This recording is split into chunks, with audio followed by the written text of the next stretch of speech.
Yeah, maybe, maybe, but the racket will talk. Welcome everyone to a very special episode of the Racket All Talk pod. We've had the conclusion of the worst slam ever, which I do agree. Still, after the semi-finals, I agree was the worst slam ever. And we're also joined by Sam's hero, our good friend Oscar.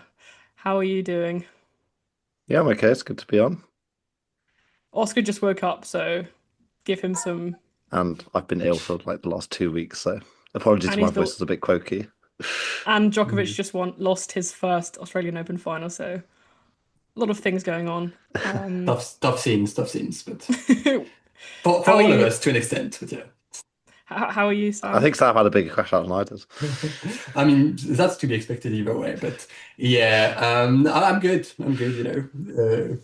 What happened, and now we move on to better things like Abu Dhabi 500. I guess I don't know.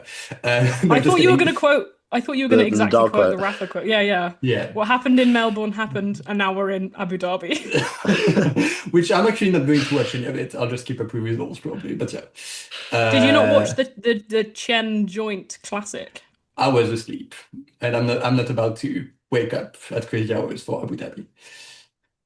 Yeah, I didn't even understand. Like, it's that there was a tweet over the weekend where someone posted a screenshot from a match of like Arthur Cazzo, and it Mhm. was like, everyone's watching the Australian Open final. Some people are watching this other shit, and I did have some people on my timeline watching Abu Dhabi qualifiers or whatever was going on. The final that Zach Svider beat Seb Corder in. Mm. It's just a crazy world out there. Big moment. Anyway, we are here to talk about the Australian Open because we are slam merchants and we don't care about any of that other shit. We will not be talking about the juniors mostly. Maybe we can mention the winner because you're a bit of a fan, I think.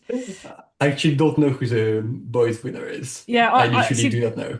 Is the Slovenian guy Okay. Ziga Mhm. Sheshko, and I thought it was funny because he's like the most successful person who has Iga in his first name this year. Not untrue. Anyway, we're gonna start with the women, right? Yeah, let's do it. Yeah, and we had a very, very, very dull up until up until the final, but still probably some things to talk about with regards to the quarters and the semis. Can you remember who played the quarterfinals? I can. Yeah. It was Goff against Vitolina, Sabalenka against Jovic, Swiatek against Rybakina, and Pegula against Anisimova. Yeah, and what happened? Fairly straightforward, all of them, right? Like, Yeah, it was rough. I mean, when you get to the quarters and the round of 16 was where like nothing happened, and that's twice the amount of matches. It's like, okay, now it has to get good because the lineup is really good and all these players seem to be in good form, and we had some exciting matchups. None of it really came together. mm, Anisimova and Pegula had like pretty dramatic second sets. I guess that was kind of exciting. Not the highest quality, honestly. But yeah, and there was like not much Jeopardy in like any of the matches. yes. Um, I literally can't even remember. So Iga, Rybakina, Hmm. Anisimova, Pegula, Goff, Svitolina, and Sabalenka Jovic. Yeah. You rescinded your title as for Jovic as the best teenager. Yeah, I had to give it back to Mboko because Mboko actually did way better against Sabalenka. Mm. Yeah, Jovic couldn't really do much of anything, which, I mean, it's fine, it's not her fault. She's a teenager playing the biggest hitter in the sport. That was always bound to happen. I think Mboko has more juice off the ground probably and a better first serve, both of which can help to make a set more competitive the way she did in the second set. Jovic didn't have any of that, and so once Sabalenka got a hold of her, there was not much she could do, I don't think. And how about the Svitolina Goff match? I was pretty confused about what was going on there. Yeah, I mean, it was kind of a classic golf Did you disaster watch match, I it? think. No, I watched highlights, and Oh, okay, so fine. I read the stats, which don't always tell the full story, but in this instance, I think they do. It was like a five winners, 30 euro situation. I find golf quite strange to be honest, because for someone who has such high like baseline results, it feels like she has these absolute disaster matches occasionally that don't really make sense. Yeah, and it's weird. I think I agree. You think of her as like the fighter, and usually when it gets to this stage of a slam, you think she's at least going to put in a fight. I read her kind of body language and demeanor during that match as like basically being frustrated at herself because she couldn't find it within herself to fight. Like that part of her game wasn't there. So when everything I, else was I off, as it was. I think there's part of her where it's like so many of her matches are like this, and when it's lower ranked player in like the early rounds, she can tend to get through it. But then when she's playing as badly against a Svitolina or an Osaka in a late round match, it's like it just overwhelms her. And it's like she kind of gives up a little bit. Well, not gives up, but Mm. it's harder for her to battle Yeah. through it than it is against the kind of Bozos Monero or whatever in the second round. Hold on, Yeah. she beat her at the She United Cup. Yeah, I mean that was a terrible example for the. Yeah. I mean, I think when the like level difference is this stark, it gets even to her. Mm. After like when she makes it scrappy and like she gets the other player to play kind of like bad tennis as well, she's like, okay, it's kind of ugly for both of us, and I can fight through it and I can find a way. But when the opponent is actually playing very well, and her level is just not there, I think even for her it's kind of hard to believe. Yeah, Yeah, but yeah, I don't know. Some sort of surprising result. I think, and I felt vindicated because I knew she wasn't playing very well against Mukova the round before, and I knew that Mukova should have done way more with that match. But who Hmm. cares? Not me, definitely not me. And I'm sure you want to Never. talk. I'm sure the other quarterfinal you want to talk about is Iga against Rybakina. Yeah. I mean, I guess. What did you make of it, Oscar? um, yeah. I mean, it's hard to even remember that's that far back, but I thought because she broke Rebecca in the first game, didn't she? Yeah. And then they kind of, I think Rebecca said to Vukov that they kind of both started shit, which I think is probably a fair Yeah. enough assessment. And then it felt like she never really managed to gain her level, whereas Rebecca improved hers, and then she just kind of ran away with it from there. Yeah. Yeah. And I think for like the very, very start, like the first two of her games, I was like, okay, she's actually playing decently well. And if anything, if if her level was like 5% higher or even less than that, she probably is up thriller for double breakup, and she probably does run away with it from there. But no, she couldn't make really anything with her serve. She actually managed to get it a bit better, which is how she ended at 5-all in the first place. Because Rybakina had like two, I think it's two like terrible service games, the first two, where like she couldn't make That's a it. first serve. Yeah, she didn't land a first serve, did she? In like any of No, the like first four or barely. It was five like games, she was like 25%. under 40%. Yeah. Yeah, Yeah, no, like, it was pretty absurd. And at first, Iga was actually taking advantage. She was making her second serve returns. She was rushing Rybakina. She was felt like she was in control for a bunch of those points. But yeah, then she was a bit unclutched. She got broken. Rybakina was pretty clutch to stay alive in the next game. And from then, I think Rybakina grew more confident in terms of first games. It's not like she was making a bunch of first serves, but when she was making them, they were like super quality. She wasn't that afraid of the second serve return anymore. In part because Iga started missing one too many of them, I think. Yeah, and then Iga kept holding, sometimes under pressure, and at 5-all, it all gets a bit too much, as it usually does these days for her against like a good opponent. Happened against Goff, I felt like at 4, I think. Well, like she can hold, but when it gets super tight, she's the one who's going to kind of let go of it. Yeah, I think the Is level of compete isn't as high as it was in the past. is this still an Olympic baggage? Like, I'll have to go back and look at what the scoreline was and see if there's any kind of, I don't know, whether it's like she's like, oh my God, this is just like the Olympics, and she gets those soldier Mm. flashbacks. I actually think in the Olympics it had to be like 6-7-5 for Shinwen. So actually in second that she kind of was fighting back, but it just like wasn't enough or she something. was she was four love up in the second set, wasn't she? In the Oh yeah, Kinderman, that's true. And then she got and then she pegged lost back. at 5-7. Yeah, no, Oh, she that's terrible. Yeah, yeah. Yeah, it's hard to say, like at this stage, like it's been so long. It's been like a year and a half, a bit more. So and so much has happened since, many bad losses since. So now it's like, is it still the Olympics or is it just baggage of not playing very good tennis aside from a month and a half last summer? Hard to say at this Mm. stage, but yeah. And what are your thoughts about both Coco and Iga's like years going forward? Because I think both of them, this was like not a terrible tournament, but it also wasn't good. Actually, No, especially Coco, I think, because Iga's kind of been here for a little while, but not good from either of them. no. And I guess with But Richard, go for it. it feels like it's going to be a very big play season for both of them, I think, because that's usually Yeah. where they have their best results. Hmm. Um, Yeah, Yeah. and I think so. and Like Eagle it's as a, well has been really good in the Middle East and Indian Wells. So hmm. I think Yeah, that's we'll kind true. of know where they are after those tournaments. Yeah, for sure. And it's interesting. They're like in very similar places. I mean, they're literally at the same ranking point in the race. Like, so it's the same amount of points, like 580 or something, which isn't, it's not terrible. It's like 8 and 9 or something in the race, Mm. which, Iga has had worst Australian string, actually, even in good years. She has lost earlier to Noskova, to Rybakina. It's happened before. So yeah, but it's just a cumulative thing. Like if she has like a really good year and then she has a kind of mid like Australian swing, it's like okay, well, whatever. She'll go to the hole and she'll pick it up, and it's like it never even happened.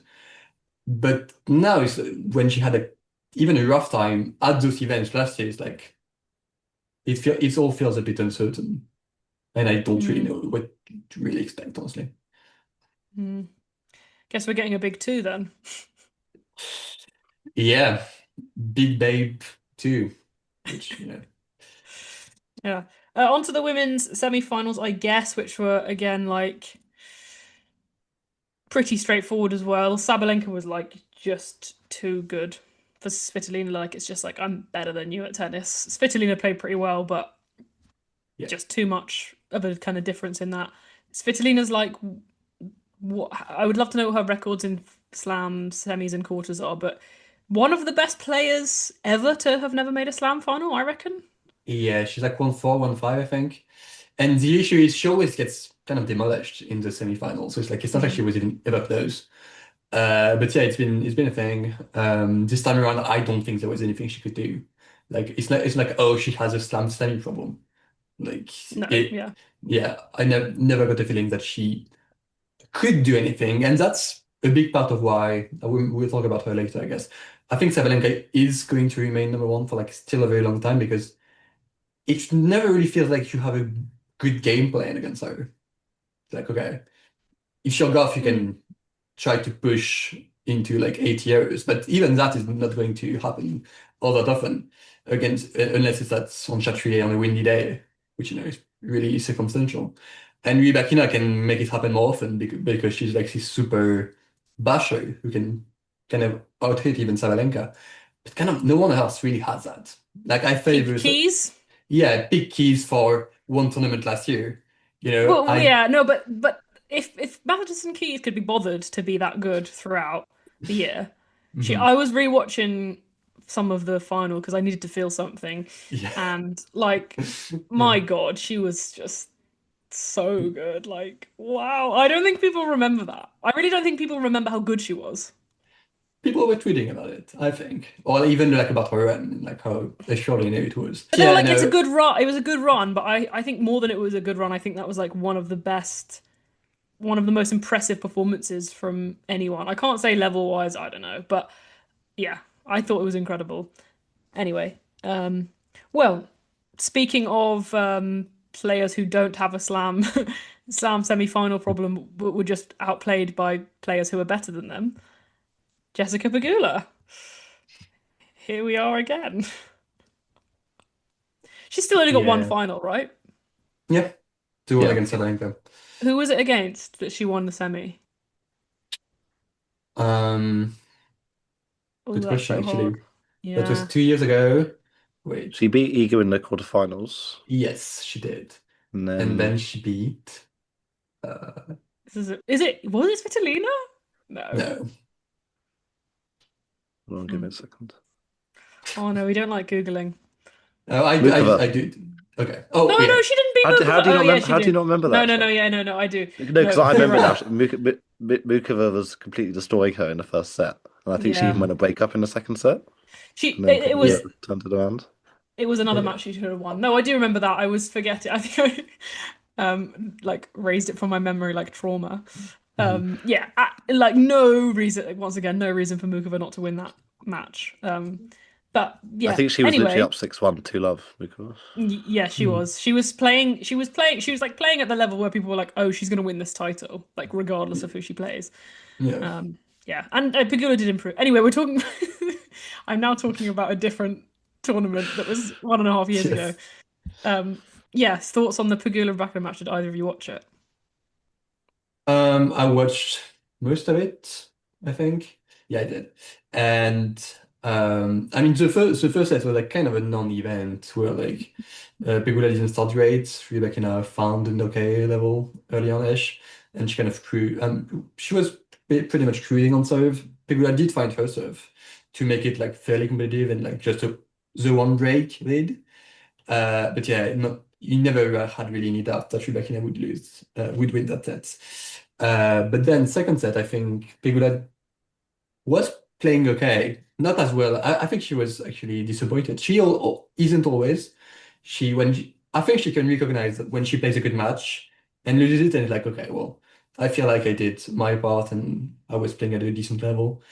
But this time around, no, she was disappointed, and I get it because I think she was playing better before that match, or at least in stretches. I think first set against Anisimua, she was really great. Was nowhere near that really at any point against Rybakina, and but still it was pretty competitive.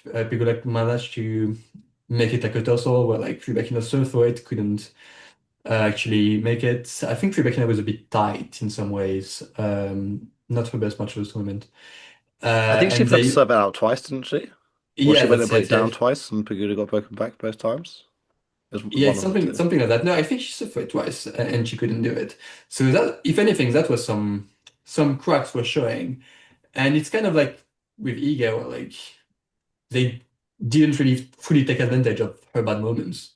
Mm. Which she played well. She played well in the final too, but it never felt like she was entirely untouchable. If anything, the final was probably her best performance.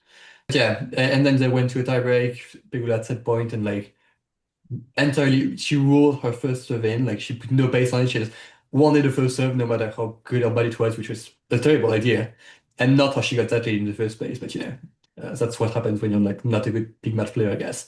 um Victory yeah, belongs to the most tenacious. yeah. And Rebecca, her forehand was like on and off, and she did find it in like some big spots in the tiebreak, and so she won. Mm. Yes, I think it is weird this Pagula thing because a lot of these matches you wouldn't say she played badly in for sure, like the semi-finals. Definitely not the semi-final against Sabalenka last year, but there's just like it's like I really think, the more I watch this stuff, the more I think that the tennis gods are there making sure things fall into place and saying like Mhm. this, Pagula, you can keep putting yourself in these situations, but we, the tennis gods, know where you're meant to sit, your place in the world, in history, and we know that you having a slam would Mhm. be too much. So we're gonna, there's some higher powers that have control over these things. I really believe that because everything kind of falls into place always. I mean, is it Right. higher power, or is it just that there's 5 or 6 players who have better high levels than her?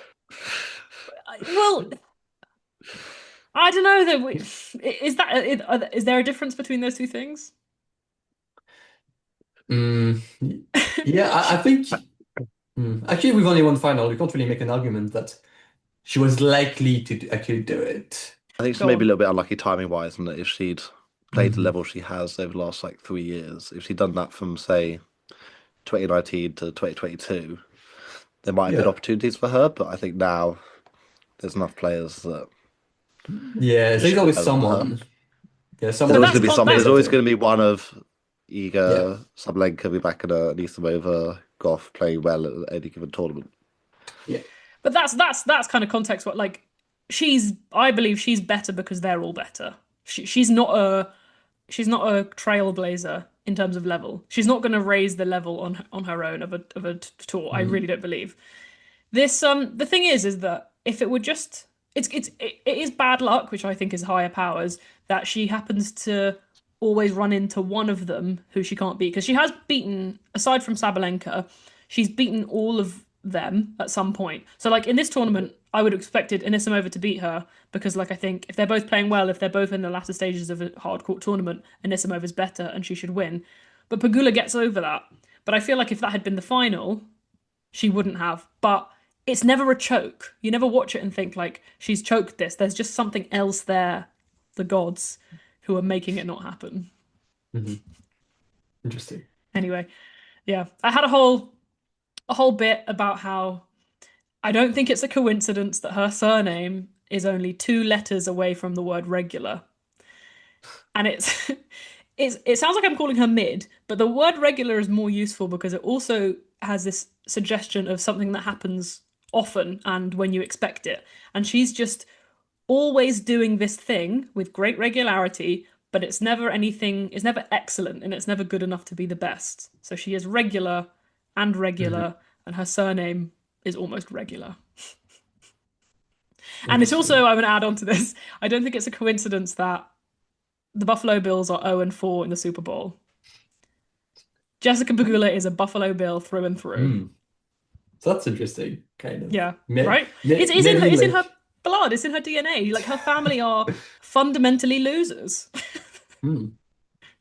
But like not losers because every year everyone's like, "Oh Well, yeah, Buffalo, one of the best teams." And they have been for like I don't know, the last 5 years and obviously in the past as well because even to make it to 4 Super Bowls you have to be good, but they're never the best. Anyway, that's my Pegula bit. mhm. Um, do you want to talk about the final? Yes. Yeah. If anything, it's the one match I want to talk about because it was the one Okay. good match in the second week, which is really Yes. shocking. Well, go ahead. Okay. I think Rybakina started like super well. Like she played a great return game to like put the pressure on immediately on Sabalenka. And so she broke. And I mean that alone is kind of scary for Sabalenka because there have been matches where like she gets demolished by Rybakina, like by a really good Rybakina. It's happened. It's happened in Australia even, just not at the or in Brisbane.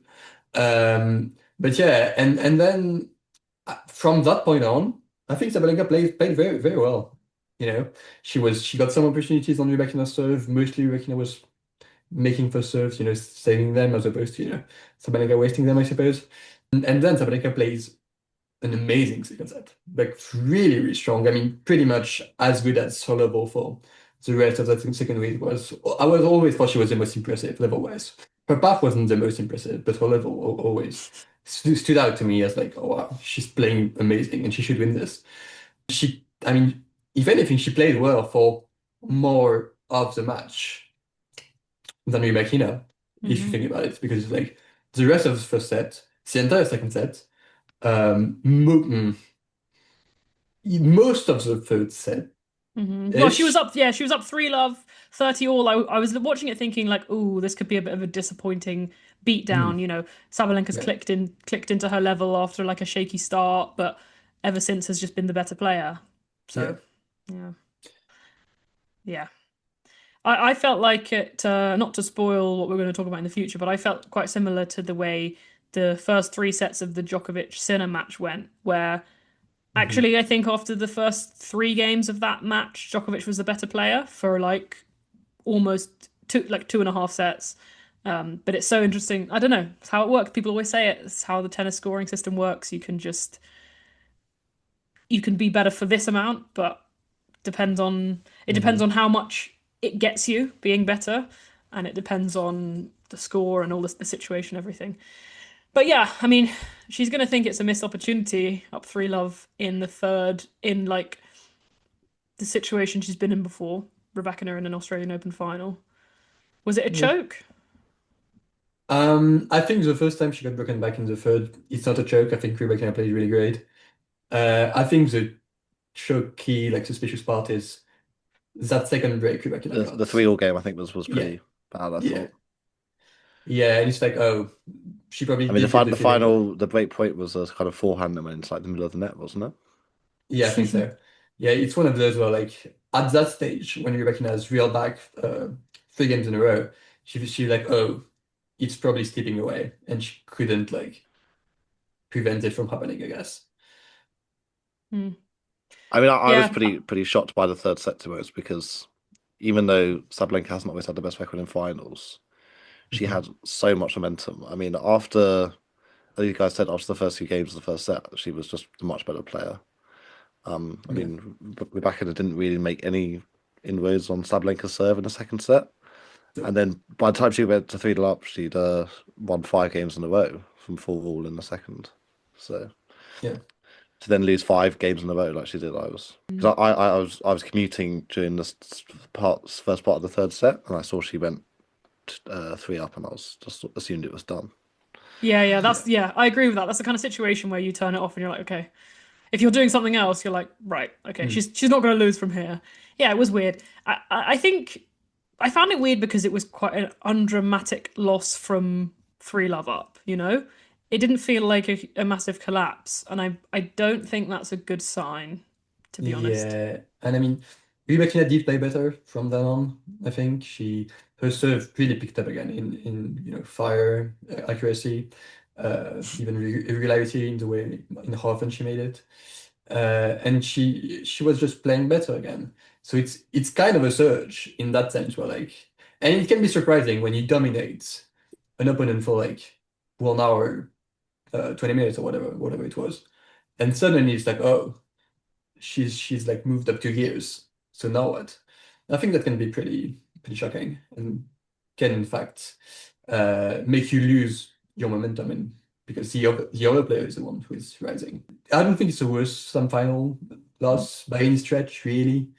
Uh, it's just one of those where like at this in these specific moments, like at the tightest moments in the third set, late in the slam, that's most often where she has not been able to convert. Yeah. I think it's her worst slam final loss, not in terms of like this was the most erratic, because of course the US Open and the French Open, both of them Mhm. were they were dramatic and they were error filled, and she was getting really frustrated. But I think I can forgive that because I understand who she is and I understand what she's like and what affects her. And I can see Coco getting to her with like, all the balls she's getting back and the wind, everything like that. I Yeah. think Keys was really good in the Australian Open last year. This one, the reason I say it's undramatic is it was because just it was like it just felt like a match. It didn't feel like a final. It didn't feel like Sabalenka Mm. was fighting to her death to win this Oh. match Mm. in the way that you could tell she was in the US Open and the Roland Garros, because that was part of the reason why it was so ugly. Is because she was fighting for it. She was stressed. It was high emotion. This was just Mhm. kind of like, oh well, guess it's yours now. Yeah, so you think she's getting used to it, basically. Yes, my thing is, and I think about this all the time, is about like players' desire and how much that influences things that we consider like clutch, things that we consider like big match player. Can they rise to the moment? And I think Sabalenka's at the point where it would be nice to win another Australian Open, but it's not the three-peat, so it's not that kind of exciting historical, Mm. moment anymore. It's just like yet another Australian Open title. And I think she wants it 98%.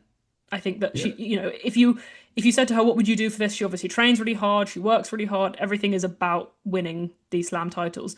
But I don't think she wants it 100% in the way that she did when it was the first one, when it was the defense, when it's the other slams.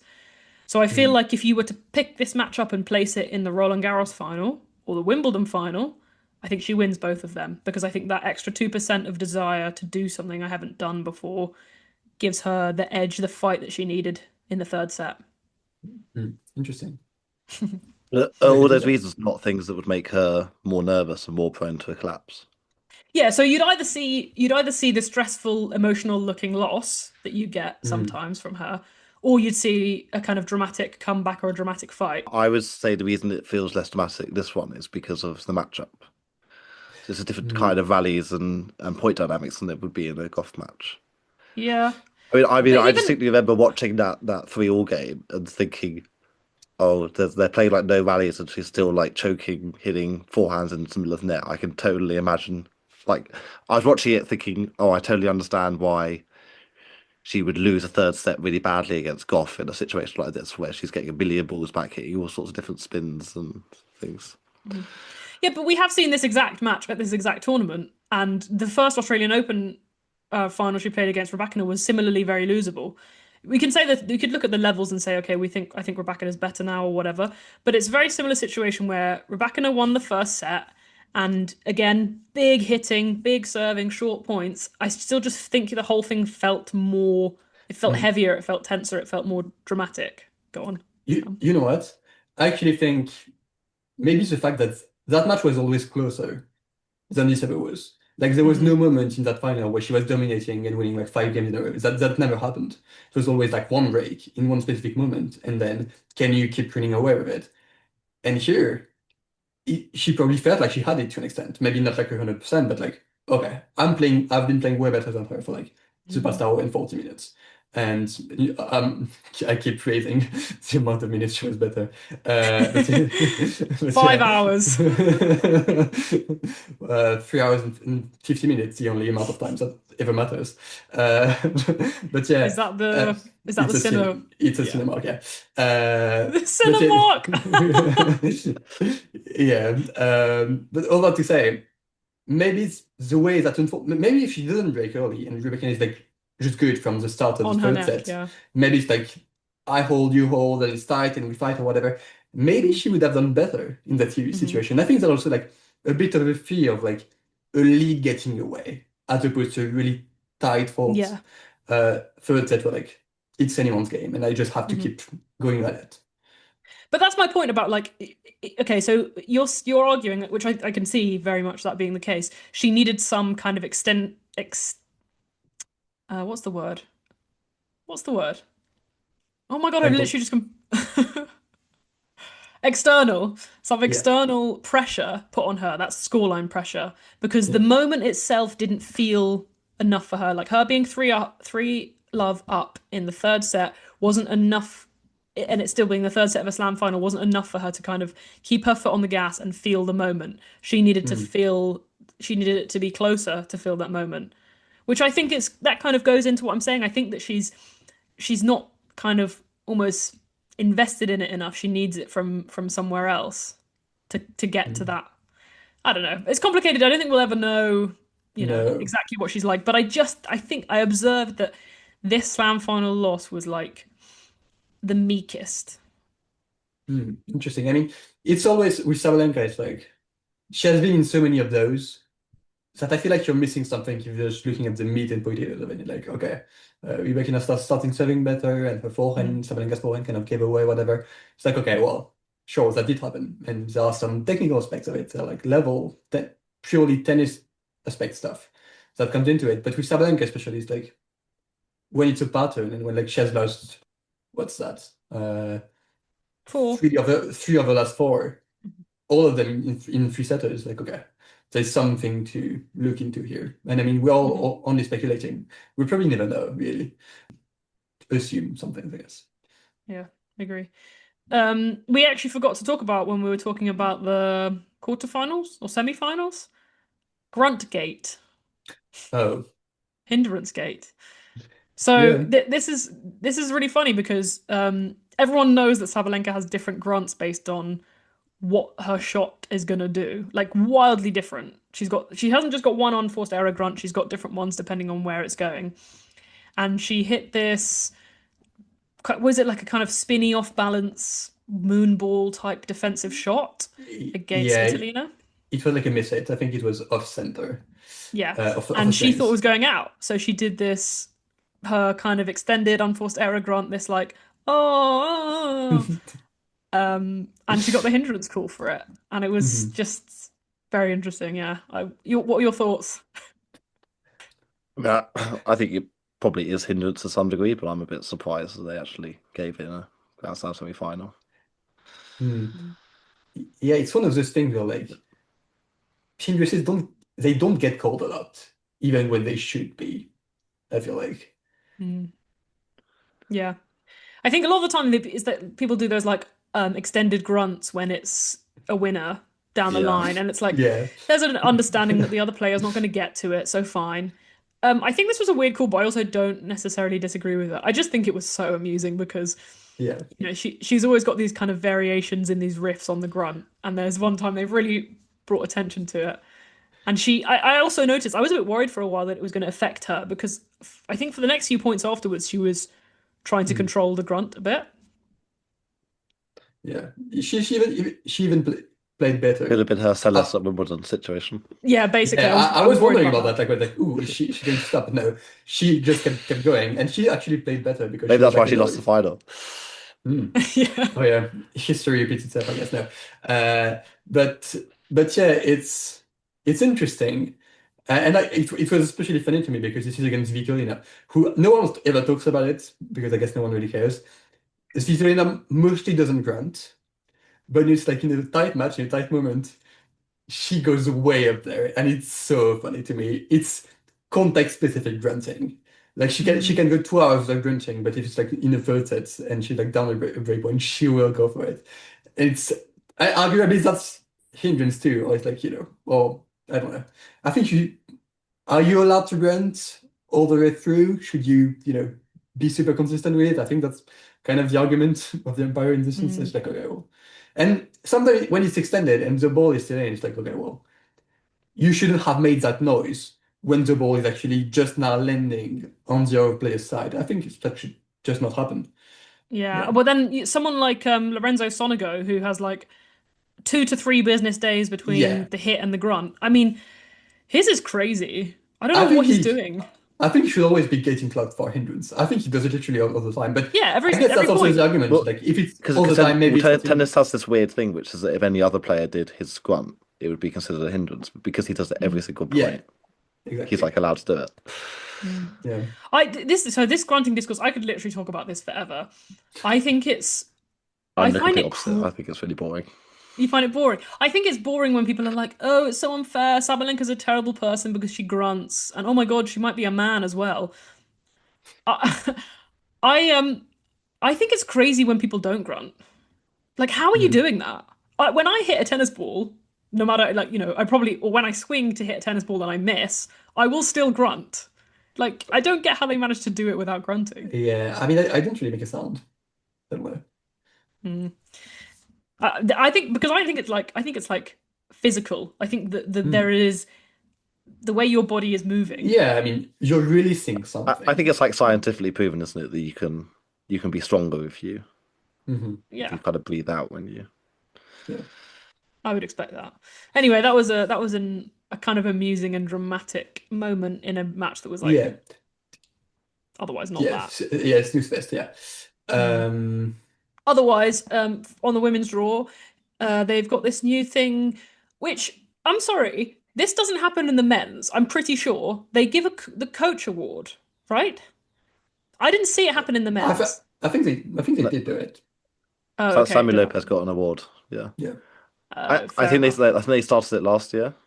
Yeah, with, because I remember with the them Keys giving one. they gave it to Key's husband, and I was like, oh, this is like they're just It's like this is made up. But then yeah, this year they gave it to Vukov, of course, because he is the coach of Rybakina, and it was just horrible to see. Yeah. it's very tennis, isn't it? Where they create an award. First time they give it to someone, it's like, oh, he's his the worst husband. That's person really ever. nice. Like he gets a nice award. Then the next year, it's like the worst person in the world. Yeah. Yeah, And I mean, this whole thing, I've talked about it a lot. Just like, honestly, if this wasn't a thing, in that match I would have been rooting for Rybakina because, as I've alluded to, I'm getting a bit tired of the Sabalenka domination of it all. I don't think alluded is a bit of a weak word. I think you've like straight up said it. Yeah, maybe. We will never know. But yeah, I would have been rooting for Rybakina like pretty easily. I think her game is nice. I think she, to an extent, really does deserve a second slam. So I would have been completely fine with her winning and even be actually actively rooting for her. But like a day before the final, I was like, oh, so Vukov is going to get a lot of flowers. Literally, the trophy. I didn't know about the trophy, but I was still worried about it. And it's just all very uncomfortable to me. It's like, Yeah. okay, so I want to be happy for you, Elena Rybakina, I think you deserve it. I think you're a good player or whatever. But like, this is the thing that happened and that everybody knows about. And now it's like it's never happened, and you're doing all these great things, and this man is probably making a lot of money, and even getting praise. That's my thing as well. It's like, oh, when Rebecca was down, 3 love, 30 all, he said something to her, like, oh, you need more energy or whatever, which is like, yeah, pretty basic. I could have told her that, but still, Juan he Carlos got Ferrero could have said that. yes, absolutely. More on him later, I guess. But yeah, it's not exceptional advice or anything, but still, people were like, oh wow, he really gets through to her, and he's like a good coach or whatever.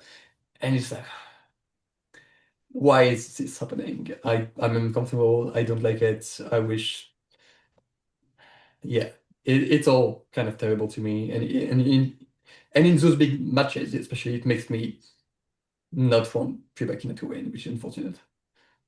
Do you have any thoughts on it, Suska? Like the whole moral. And I'm not saying like it's immoral to Rybakina. It's just for me, it's uncomfortable.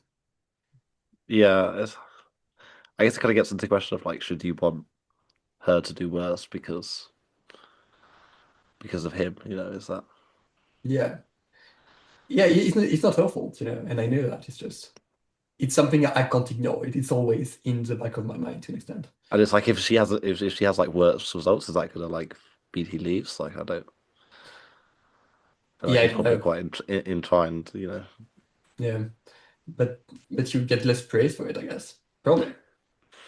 Which I guess doesn't really matter either, I guess. That doesn't free her from I think him. it does like because obviously everyone's noted that her results have got better since he came back. Yeah. And it kind of actually does make sense on a purely tennis level because he kind of never stopped coaching her. He's gone from being like a Zoom coach now to actually being back, so it's not a surprise that her results Yeah. have gotten a little bit better. Yeah, makes sense. I think I know it's not me trying to root against Rebecca because I have my own reasons for doing that. Yeah. Completely illegitimate reasons. It's more Mhm. that it really legitimizes his abusive coaching practices. And actually, in a sense, it's worse than when we didn't know as much about it because what's going on, I've seen Yeah. everywhere at the moment, is that, oh, the WTA tried to do this witch hunt and everyone's so woke and sensitive nowadays. They don't like being told that they are, what does she say? You'd be picking potatoes if it weren't for me. That's just normal coaching. That's how a good coach should be. And look at the success it gets her. Whereas actually, if this were kind of happening behind closed doors, not that's not what I'm wishing for, but in terms of the public perception of that style of coaching, probably a bit better. I mean, it's just awful, and I don't think we're going to get. Yeah, don't think we're going to be a good place. No.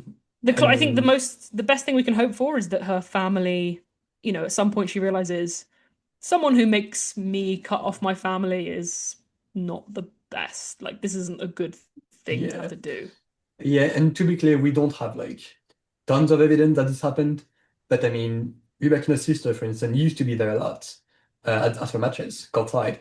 She hasn't been seen anywhere since. And there was also this thing about like, I think that's confirmed. I don't think I'm making that up. Rebecca's mother sent a letter to Rukov to Yeah. like leave her alone. So I think Mhm. we do know those things, Mm. which are Yeah. extremely concerning. Yes. Yeah. Pretty. But yeah, pretty terrible. There's not much. I don't know. I think the WTA really No. tried. Yeah. You know, they're almost going to have to hope that they get more complaints over the with him still being there, Mhm. that people witness more bad behavior. Yeah. On the subject of this, I'm actually because I don't want to forget. During the Australian Open, there was this news about Pam Shriver and some other coaches reported or complained about Peyton Stearns, current coach. You saw this, right? Yeah, I did. Yeah. Yeah. I'm very sick of this, but this guy is a pretty terrible guy. I'm not going to read out the story, but basically he had a relationship with one of his players that he coached in the 90s and 2000s, and she moved out of her parents' home and moved into his house when she was 14. And then they were engaged when he was 19. This is the current coach of Peyton Stearns with the former player. So quite a lot going on in this respect, and like shout out to people like Pam Shriver who try their best to tackle it, even though like every time they do, everyone's just saying, "Keep your mouth shut, you evil witch," type. Yeah, Yes. nonsense. Anyway, Yeah, no. overall, congratulations to Rybakina. What is your? I know everyone, the pundits like her, and they like predicting big things for her. And there's now all these conversations about she's the next number one. What are your figures for career high ranking for Rybakina, total slam titles, also total slam titles for Sabalenka? I'd be interested. Ooh, well, So Rybakina, career high 2, probably 3 slams. Ooh, okay. Which one do you think Think she's she going to gets one win? more. interesting. She'll get another Wimbledon. Really? Yeah. She's had chances. I don't know. Yeah. I mean, yeah, she was a set in a bake-off, wasn't she, on Krejcikova in 2024? Yeah, probably. Yeah. I think she'll I get feel another. like I think she'll get another couple of chances and probably take one of them. okay, Yeah. I guess. fair enough. Yeah. What about slams for Sabalenka? She's on 4 at the moment. Yeah. Probably 7 or maybe 8. Whoa, that's crazy. I think people are being way too low on her to us. I mean, she's basically favourite going to every single slam at the moment. Yes. And she makes Would the you put her final like favorite every going time. to Roland Garros? At the moment, definitely, yeah. Oh. Yeah, me too. I mean, we'll have to see whether Coco and Iga play well in the lead-ups, but I think for now, Yeah, absolutely. I think if Iga wins Rome, she's the favorite. But unless she does that well, I think you'd favor Sabalenka. What if Iga? Okay, sorry. What if Iga wins Doha, Dubai, Indian Wells, Madrid, and Stuttgart? Then yeah, she's also the then favorite. But she's you a know, favourite. that just Rome is more realistic. Probably.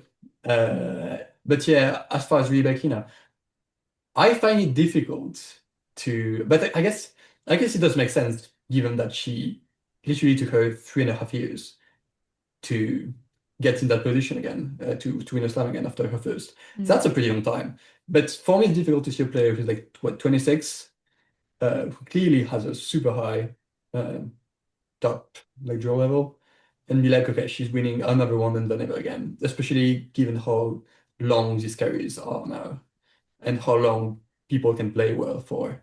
So I don't know. Ranking, I find actually more difficult to predict. Yeah, you can see Sorry, where did you put her for slams? I can see upwards of like 4 to 5. Are you? This is crazy. I know, but it's just like there's still a lot of time where like, and I don't know, like, do we just expect that she'll just not make a final for another 2 years and then not be in winning contention for another 3? I can't do that. I see Well, her playing that well, and I can't do that. look at how, in the beginning of 2023, everyone was like, oh, geez, like, Rybakina, super Yeah. high on her. She won Indian Wells, runner-up in Miami after the Australian Open final. And then, these things, I don't know. How many Yeah, more slams is Krejcikova going to win? probably none. Okay. Uh, She won 2 before Rybakina won yeah, it's true. 2. So the thing Uh, is and according to the people, Rybakina is way more unlucky with injury. I mean, I'm not interested in getting into this argument again because everyone says Krejcikova is bad when she plays, but Rebecca is only bad because she isn't allowed to play because of injury. yeah. I think is inaccurate. I just think I said this a million times. Everyone wins way fewer slams than you think they will, apart from like 2 people who just win like 18. That Yeah, number, that ridiculous number. no, I guess that's probably correct, but just in my mind, I find it so difficult to be like, at most one more for this Okay. 26-year-old player who's playing fantastic tennis. I think that's difficult. But And yeah, what about I mean, Sabalenka? thing is, Charlotte, I agree with that logic usually, but I'm not like it hasn't actually really played out with the current WTA players that much the yeah, last few years. Like that's by true. your logic, either Sabalenka or Iga would have won like 4 or 5 in the last 2 years, but actually Goff and Rybakina have literally stopped them from Yeah. doing that. What you were really around in like 2017, 2018 time. What was the discourse around the Pliškovas and like even Sloane, Ostapenko, Muguruza, Kerber types? Were people going 7, 8 for any of them or? You asking me or Sam? Yeah, Sam was a chart. He Um, started watching Roland Garros 2020. yeah. Oh yeah, that's true. Actually, I forgot that. No, I don't think anyone's really predicting those players to get a lot of slams. Okay. Maybe Halep was expected to get 2 or 3, which he didn't in the end. Yeah. Well, Okay. yeah.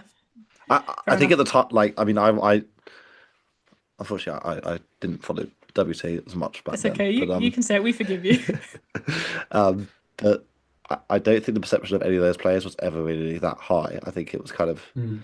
they were considered to be a huge step down on the kind of Serena era. Yeah, Mm. which was bound to happen. I guess people were more so expecting them to be replaced than for them to win a bunch more. What I remember Look at is okay. the kind of Osaka, Bianca Yeah. sort of generation. People expected them to be the players to get kind of 5+ slabs. Yeah. Mhm. You can go back. I mean, I think you can go back. Maybe this is a different time, but you can go back to any point in history, and most players have won fewer than people thought. Even Venus Williams, Yeah. even Justine Henin, Martina Hingis, all of them. I would be interested to know about like Kvitova because I Mm. am sure Uh, that this is a better tennis Oh player than yeah. Rybakina. Like, Well, I'm sure. people would have expected Kvitova to get Yeah. 5+. I'm And there's a sure. lot of yeah. unfortunate situations, or one hugely unfortunate situation that prevented Kvitova from potentially winning more. But I just think, yeah, this is my thing. I'm for Rybakina, I'm on 2. If she Okay. wins another one, I will be very impressed, but I think it will have to be quick. I don't think she's winning one like 29 or 30, because I think by that time there'll be enough younger players who are good enough to beat her. You think of like an Andreeva type, that Mhm. lot. So I think it has Interesting. to be Yeah. Roland Garros or Wimbledon this year or next year. Yeah. What And for about Sabat, Sabalenka for you, Sam? I mean, I've always seen around 7, 7 to 8. always, even when she was in Well, no, Sakari Badosa no, no, talks no, in no, no, no, no, no, 2022. no, no, no, that's not true. Ever since she became this Sabalenka. Or Okay. actually, it's like this would have been a bigger prediction 2 years ago than it is now, but now she's making finals at a really high clip. And for me, it's pretty easy to be confident that a player who is able to do that will, in fact, uh, win quite a few more. Yeah. Mhm. But when when someone shows you who they are, believe them. Sabalenka has 50% win rate in slam finals. If she is to get to 7 overall, she'll have to reach 14 finals at the current rate she's But at. Yeah. she's pretty much on course to do that. To be fair, Yeah. Okay. she's made 7 hardcourt finals in a row, which I think the only other players to do are Hingis, Graf, Djokovic, and Lendl, and Federer. Mm, Mhm. yeah. Yeah. I mean, okay, mate, look, I'm guilty of it as well because a few years ago I looked at Egan and I was like, yeah, you will literally have double-digit Roland Garros titles. Like, I don't see how people start beating you unless you get injured or retire. And there's like this bizarre thing that's just kind of inexplicable of her being like a little bit, well, quite a lot worse. So I don't know. I think we should just always be, yeah. Mm. Yeah. But you're entitled to your Modest with our opinions. predictions is what you mean. For Yeah. Sabalenka, I'm going 5, Okay. Wow. and yeah, I'm happy with 5. Mm. Do you think she only wins one more slam in her career? Yeah, it's hard to imagine. Yes, because I think that there's I think that's pretty low. yeah, maybe it is. Yeah, okay, let's say 6. The thing is, I think that she Who's going to win the is. next 7 slams then? If she's only going to win one, um, is it going to be 7 different people, or is someone else going to yeah, get 2 or no, 3? no, I think Iga, I think Coco, I think there's going to be a Czech. So I mean, is come on, we haven't had a Czech is for a one of them while. winning 3 slams? Andreeva, I think Zhang Chenwen will win one when she comes back. I think Anisimova will get one. Pegula, no, I'm kidding. Yeah, So you I think, just think You've already ruled out me back and winning another one as well. So no, yeah. yeah. So yeah, the Sabalenka, I'm going current to top put. 2 in Elo, you're saying they're going to get a career one Oh, more not slam. Elo. If Sabalenka wins more than 2 more, I'll be like shocked. Because another thing is, I just don't think she'll be making finals at this rate. Like, Hmm. not even the big three really did that for. Okay, they had each other, but I there's mean, going my to be guess is she will start to inevitable. make fewer finals and win them at a higher clip. Yeah, my thing is I think that's the natural regression to the mean. yeah, she was at 3-1 and then she went 1-3. So Mhm. like I think it, I can't just expect her to keep being at 50%, I think it's, and given her like top end level and the fact that she is a very positive matchup against like an absurdly high number of players on tour, I would expect her to probably do better than that. Yeah, I think she'll make 5 more finals and win 2 more titles. Interesting. 5 more finals is quite a lot. She's 27. Yeah. Yeah, yeah. Anyway, oh, lastly, Before we move on to the men, do you have one thing I've been wondering is why do you think Sabalenka has like a relatively poor head-to-head against Rybakina and Anisimova to the extent she does? Because to me, I kind of good think of question. her as a very similar player, just a better version of them. Hmm. Like Rebecca's serve is probably a little bit better, and Nisimova's backhand's probably a little bit better. But other than that, where like I don't really see the advantages either of those have. Like I understand Yeah. why she has the record she has against Goff because Goff does a lot of things to make her uncomfortable. I feel Because quite Rebecca's confident now beaten her about. 7 of their last 11 matches. I mean, that's That's amazing. crazy. Yeah, she's in control of it now, I think.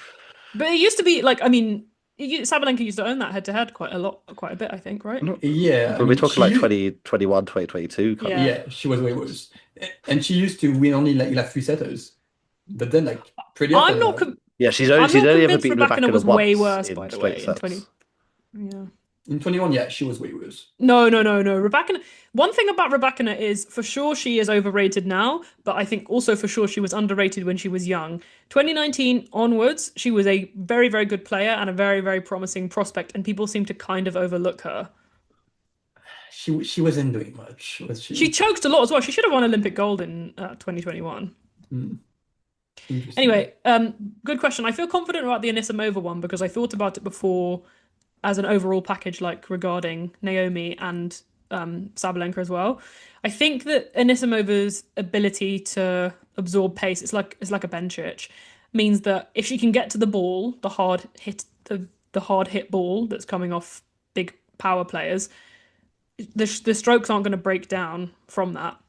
But it also means she's able to get you on the back foot in a way that loads of other players aren't because she's actually using your power against you. So do you think Um, Anisimova plays her best against that kind of player?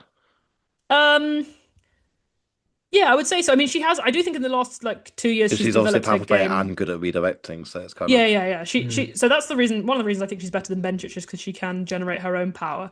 But the yeah, ground strokes, you can't break them down by hitting hard into them. So you can yeah. obviously hit through her because her movement isn't like good. It's not good. But if she gets your shot back in play, it's probably going to be like almost worse for you, almost worse for you to receive than it was for her to receive, if that makes sense. Because it hasn't Hmm, lost any of its pace and it hasn't gotten any yeah. more janky. Like the Rebecca head to head, I'm not sure about. My thing is, I feel like what Sabalenka really has over them overall is more options. More that I think she can hit with more. I think she does. She hits with more spin. I think now she has really developed a better slice, better net play. She has a lot going for her that they don't really have. But in those matchups, I feel like it's too difficult for her to like resist the temptation of just fully engaging in a slugfest when it's just ground stroke for ground stroke, power for power. And I Mm. think it's just hard for her to be like consistent in those matches because it feels like it all depends on how well you're executing on the day, which isn't a super reliable approach. Like literally, it depends. On some days she'll be better than Rybakina, but that's not if it's just okay that day I'll hit better than her and this day she'll hit better than me. Yeah, I think you can have stretches where like yeah you're not getting nominated. Mm. Yeah, I see that. Like she doesn't like not being the alpha. So when Yeah, Rebecca's like out serving her, saving break points with the big serve, stepping in on return and being the initiator of the power, she's like, yeah, we have to go toe to toe on on this term. Mhm. The Anisimova one in Wimbledon this year, actually her I think her like variety, not Mhm. quite variety, but Anisimova's version of variety was quite impressive, and she beat her. She did well against her on that front, I Mhm. think. But yeah, Yeah. I think it's a good question. Like, I don't think she has an obvious archetype of like this player will beat me. It's like you have to be elite and you have to have this certain set of skills, and also Yeah. it helps if you're in her head as well. I think someone like Anisimova, she got in her head when Sabalenka wasn't great Mhm. Yeah. previously. Question on this, and we can go on to the boys. Is Sabalenka an underachiever? Is No. she retired now? I think so. A bit. Hmm. Don't you think if someone said to you in 2022, Sabalenka's going to have 4 slam titles Yeah. and Yeah, I 4 more mean, slam finals and all these weeks at number yeah. one and all these Masters I, titles, I you would think be like, that's why I lean towards no, to be honest. But 'Cause it's not like she was she's a massive prodigy. hmm. yeah, but She was gone. she has evolved so much, Sabalenka. I can't think of anyone else who is as different as like a competitor, a player. Like so many things change, and seeing what I have seen from her, uh, and having her just okay, like I don't think for is bad in some finals. Like lots of great players have kind of mediocre or like average, below average some final records, and I don't think that should define their careers, and I don't think that means they're not achieved. But Lendl fan. yeah, I mean, I don't know if I'm a fan. Honestly, it's kind of disrespectful what I do. No one actually I thinks Lendl was an underachiever, to be fair. mm, Hmm. yeah, That's not what the perception of him is. I always I mean, it's a part of a thing, like failing so much at like these late stages, and sometimes learning from some of those, and sometimes falling back into certain pitfalls. It's hard not to think, still not to think about Australia like a really high potential that sometimes she gets in the way of herself, I Hmm. guess. Yeah, but then Yeah. I just think this is I mean, so complicated because there's no point in her career where you would have pretty much no point where you would have said to people, "This is what the career looks like." Is that a bad outcome? Hmm.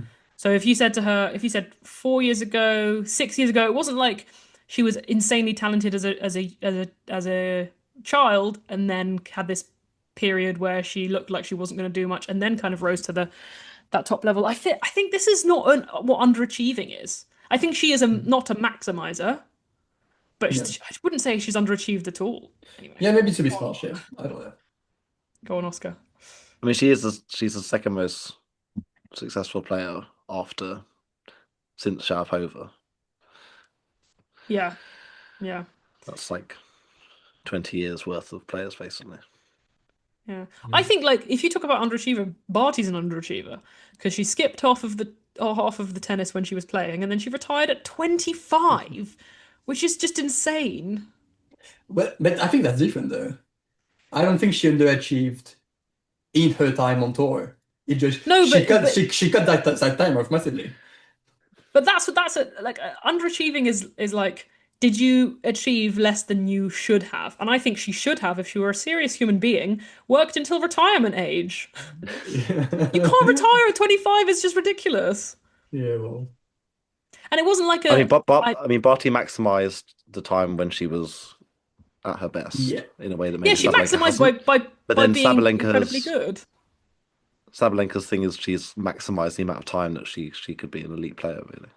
And I think Mhm. this because Barty was better compared to the rest of the tour. It's hard to know because like compare the tours between now and then, but she was better Yeah. compared to the rest of the tour than Sabalenka is. And I think that's why she got more out of it in a shorter time, like got that amount out of it in a Mhm. short time. Yeah. I don't know. I just don't think this is what underachieving is. Like, I don't know. Okay. Yeah, I mean, I kind of fall in the middle between people who think like this is exactly where it should be, like exactly where she belongs, which is kind of where you're from, and people who think she should like have 10 slams. I think that's pretty dumb. Hmm. I'm kind of in the middle. Like I can realistically see a world where she should have done better, and I can see why she herself and even people who like her would feel that way. And also, like, there's like this whole concept of kind of choking and fumbling the big moments and stuff, but that's who you are as a player. Like, that's not underachieving if it's a very regular thing for you to do. And Mhm. also, people don't talk about she didn't win the title, but Madison Keys should have beaten her in the semi-final of the US Open in 2023. She shouldn't have had that final. If Yes, we're talking about fairness and yeah, non-chokeness and all this kind of yeah, it's true, but I guess we don't really talk about it because she went on to lose yeah, the yeah, yeah. final. But I But yeah, just like if you are someone who is injured a lot of the time, that's an understanding that's kind of who you are, unfortunately. Vondrousova, Mhm. people just understand that that's who she is. Sure. If you're someone who Uh, chokes constantly, that should be part of who you are. It's unfair to kind of take it out. If it were a situation where you were really good, really, really, really, really clutch, but then at this moment, just in slam finals, you lose it, that's a yeah, different story. And like Djokovic was an Olympics underachiever because of how good he was at everything outside of that. And then when it came to the Olympics, he was wildly underperforming compared to everything he did outside. This guy is not a choker. Why are you choking at the Olympics? Kind yeah. of thing. Anyway, it should be something that's unlike your character. Mhm. We should move on to the men now because there's actually a lot more to say, and I think we still spend more time on the women, which Yeah, because there's says interesting nothing. like who wants to have a debate about Sinkeraz again? Oh my god. Not me. But anyway, Yeah, okay, on uh, to the men. yeah, What happened in the quarterfinals? Was it anything? the one Oh, match that was kind of worth anything was Zverev Tien, which we kind of expected. It felt like the closest match on paper, I felt. And I watched most of it. Pretty competitive, kind of, except for that third set, which is kind of where he lost it, Tien. Yeah, basically it was indoors because of the heat, I think. And I didn't like the sound of that before it happened, and then kind of my worst fears came alive. By that I mean that Zverev was serving extremely well, like to like pretty crazy extent. And like Tien was holding pretty comfortably like most of the time. But still there's still like that pressure that ramps up and that's kind of how he lost the first set. I think Tien was maybe trying to be a bit too bold, a bit too aggressive, like trying to get more out of his serve plus one game that he actually can do on a regular basis. That's just not really who he is at this stage.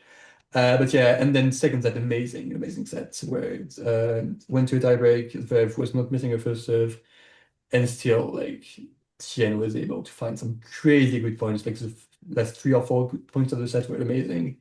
I was so impressed with him, and then he kind of dropped massively in that first set. Like he was double faulting and like missing two early in rallies, which didn't make sense because he actually had the edge when they got into rallies, which is not easy to do against Zverev, who is like very solid off the ground most of the but time. that is kind of what we expected before the match, right? Yes, yeah, I do think it would happen based on the Medvedev match. And then fourth set it felt like it all kind of came crashing down, even though there was still a fourth set tiebreak. First, at that stage, did feel like the better player. So when he won the fourth set comfortably, you weren't surprised. But still a good match, I think, and a good effort from Tian in unfavorable conditions for sure. Are you a convert? Maybe. Yeah, Right. that second set tiebreak, it's as far as like feelings and like excitement, that's maybe my moment of this tournament, I was so up for it. Yeah. Mm. Do you think there's a world where we have like Asian domination and we have Janice Chen and Lerna Tien as the world number ones? No, no. You don't see world number one in Janice Chen's future. I'd be happy with number 20, I think. What if For she called now. up? What if she called up Ash Barty and she said, "Look, Ooh, then we're help me talking out." top five at least.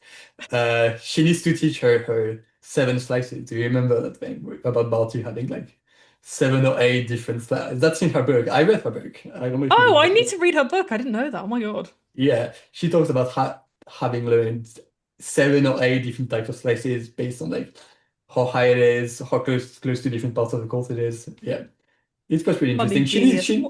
Yeah, What a player. I know. She needs to go her and half a teacher, the wonders of the seven slices or whatever. I think, Yeah, okay, we're not talking about women's tennis again, but I think if Barty trained and rejoined the tour, she would be top Hmm. five. I can see that. Yeah. Anyway, the Uh, other quarterfinal match worth talking about, I think Oscar, you watched it.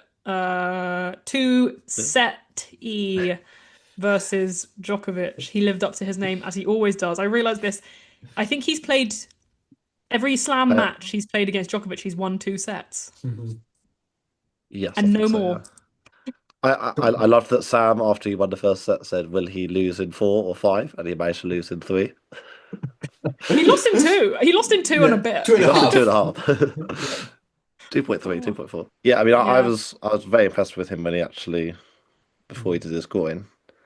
I think the head to head with Djokovic and him is a little bit misleading because whenever he's been able to get into the rallies, he's actually caused Djokovic a lot of issues.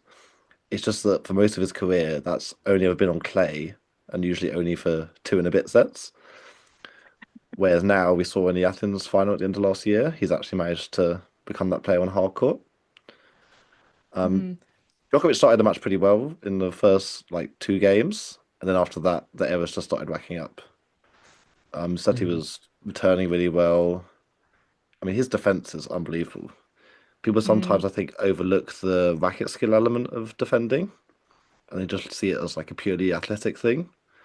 But he's able to keep the ball so low over the net with his Mhm. slices, and then the lobs he hits. I don't think I've ever.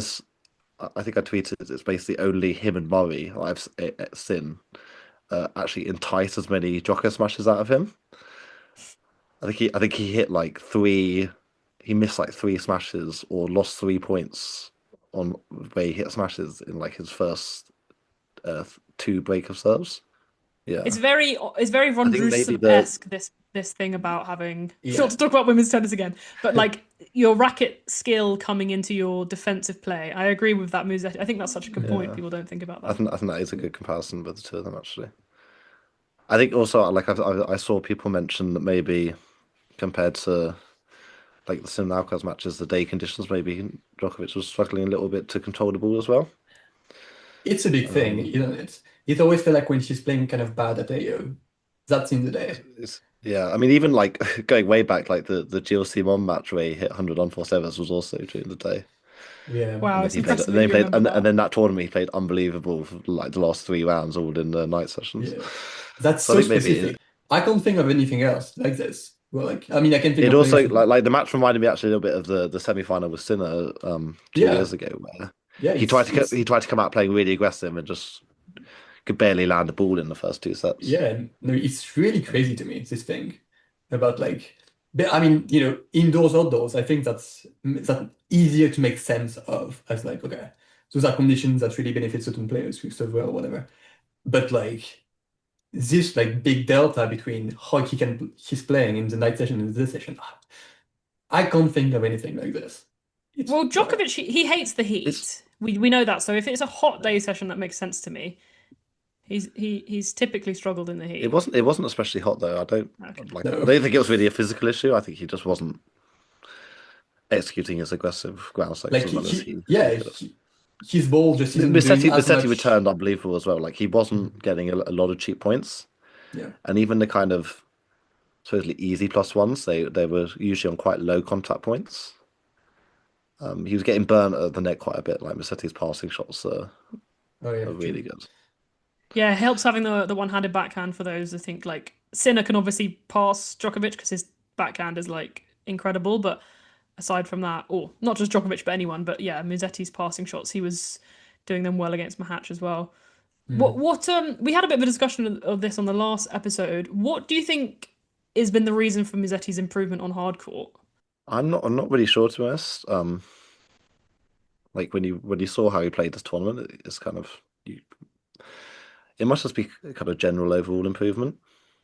Mm. Um, Yeah, I think he's serving better and maybe he understands better what his game is supposed to look like on hard courts. I think when you have like a pretty strong like quickness on the surface, I think I mean that was the at Wimbledon. She wasn't really sure what to do. Like, do I try to play like a completely different version of what I do, or do I try to, slightly adapt it and then try to do what I usually do elsewhere. Another women's tennis comparison, my bad. Yeah, I was But gonna say. yeah, I think maybe it was on one of those things, but like it really feels like he's figured it out, and he's I mean, still the, doing weird- the better. weird thing with Musetti is he was one of those players who was good on both clay and grass, but then not very good on hard court. Jaburian. Yeah.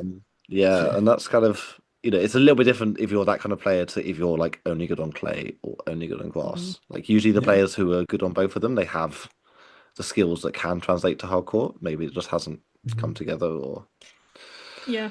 It's weird, but it's not that uncommon there's natural surfaces merchants. Like I would say Vondrouza and because Mukhova. basically if you're good on clay and grass, it means you're good at like the extremes of bounce. You're good when it's low bounce, and you're also good when it's high bounce. Yeah, that's true. And Yeah, maybe but it's. it I yeah. think people look at grass the wrong way sometimes, and they see it as just a quick surface, when actually I think it's more of a low bounce surface. Bouncing That's like the main. Absolutely agree. That's like the It drives main me. characteristic of it, I think.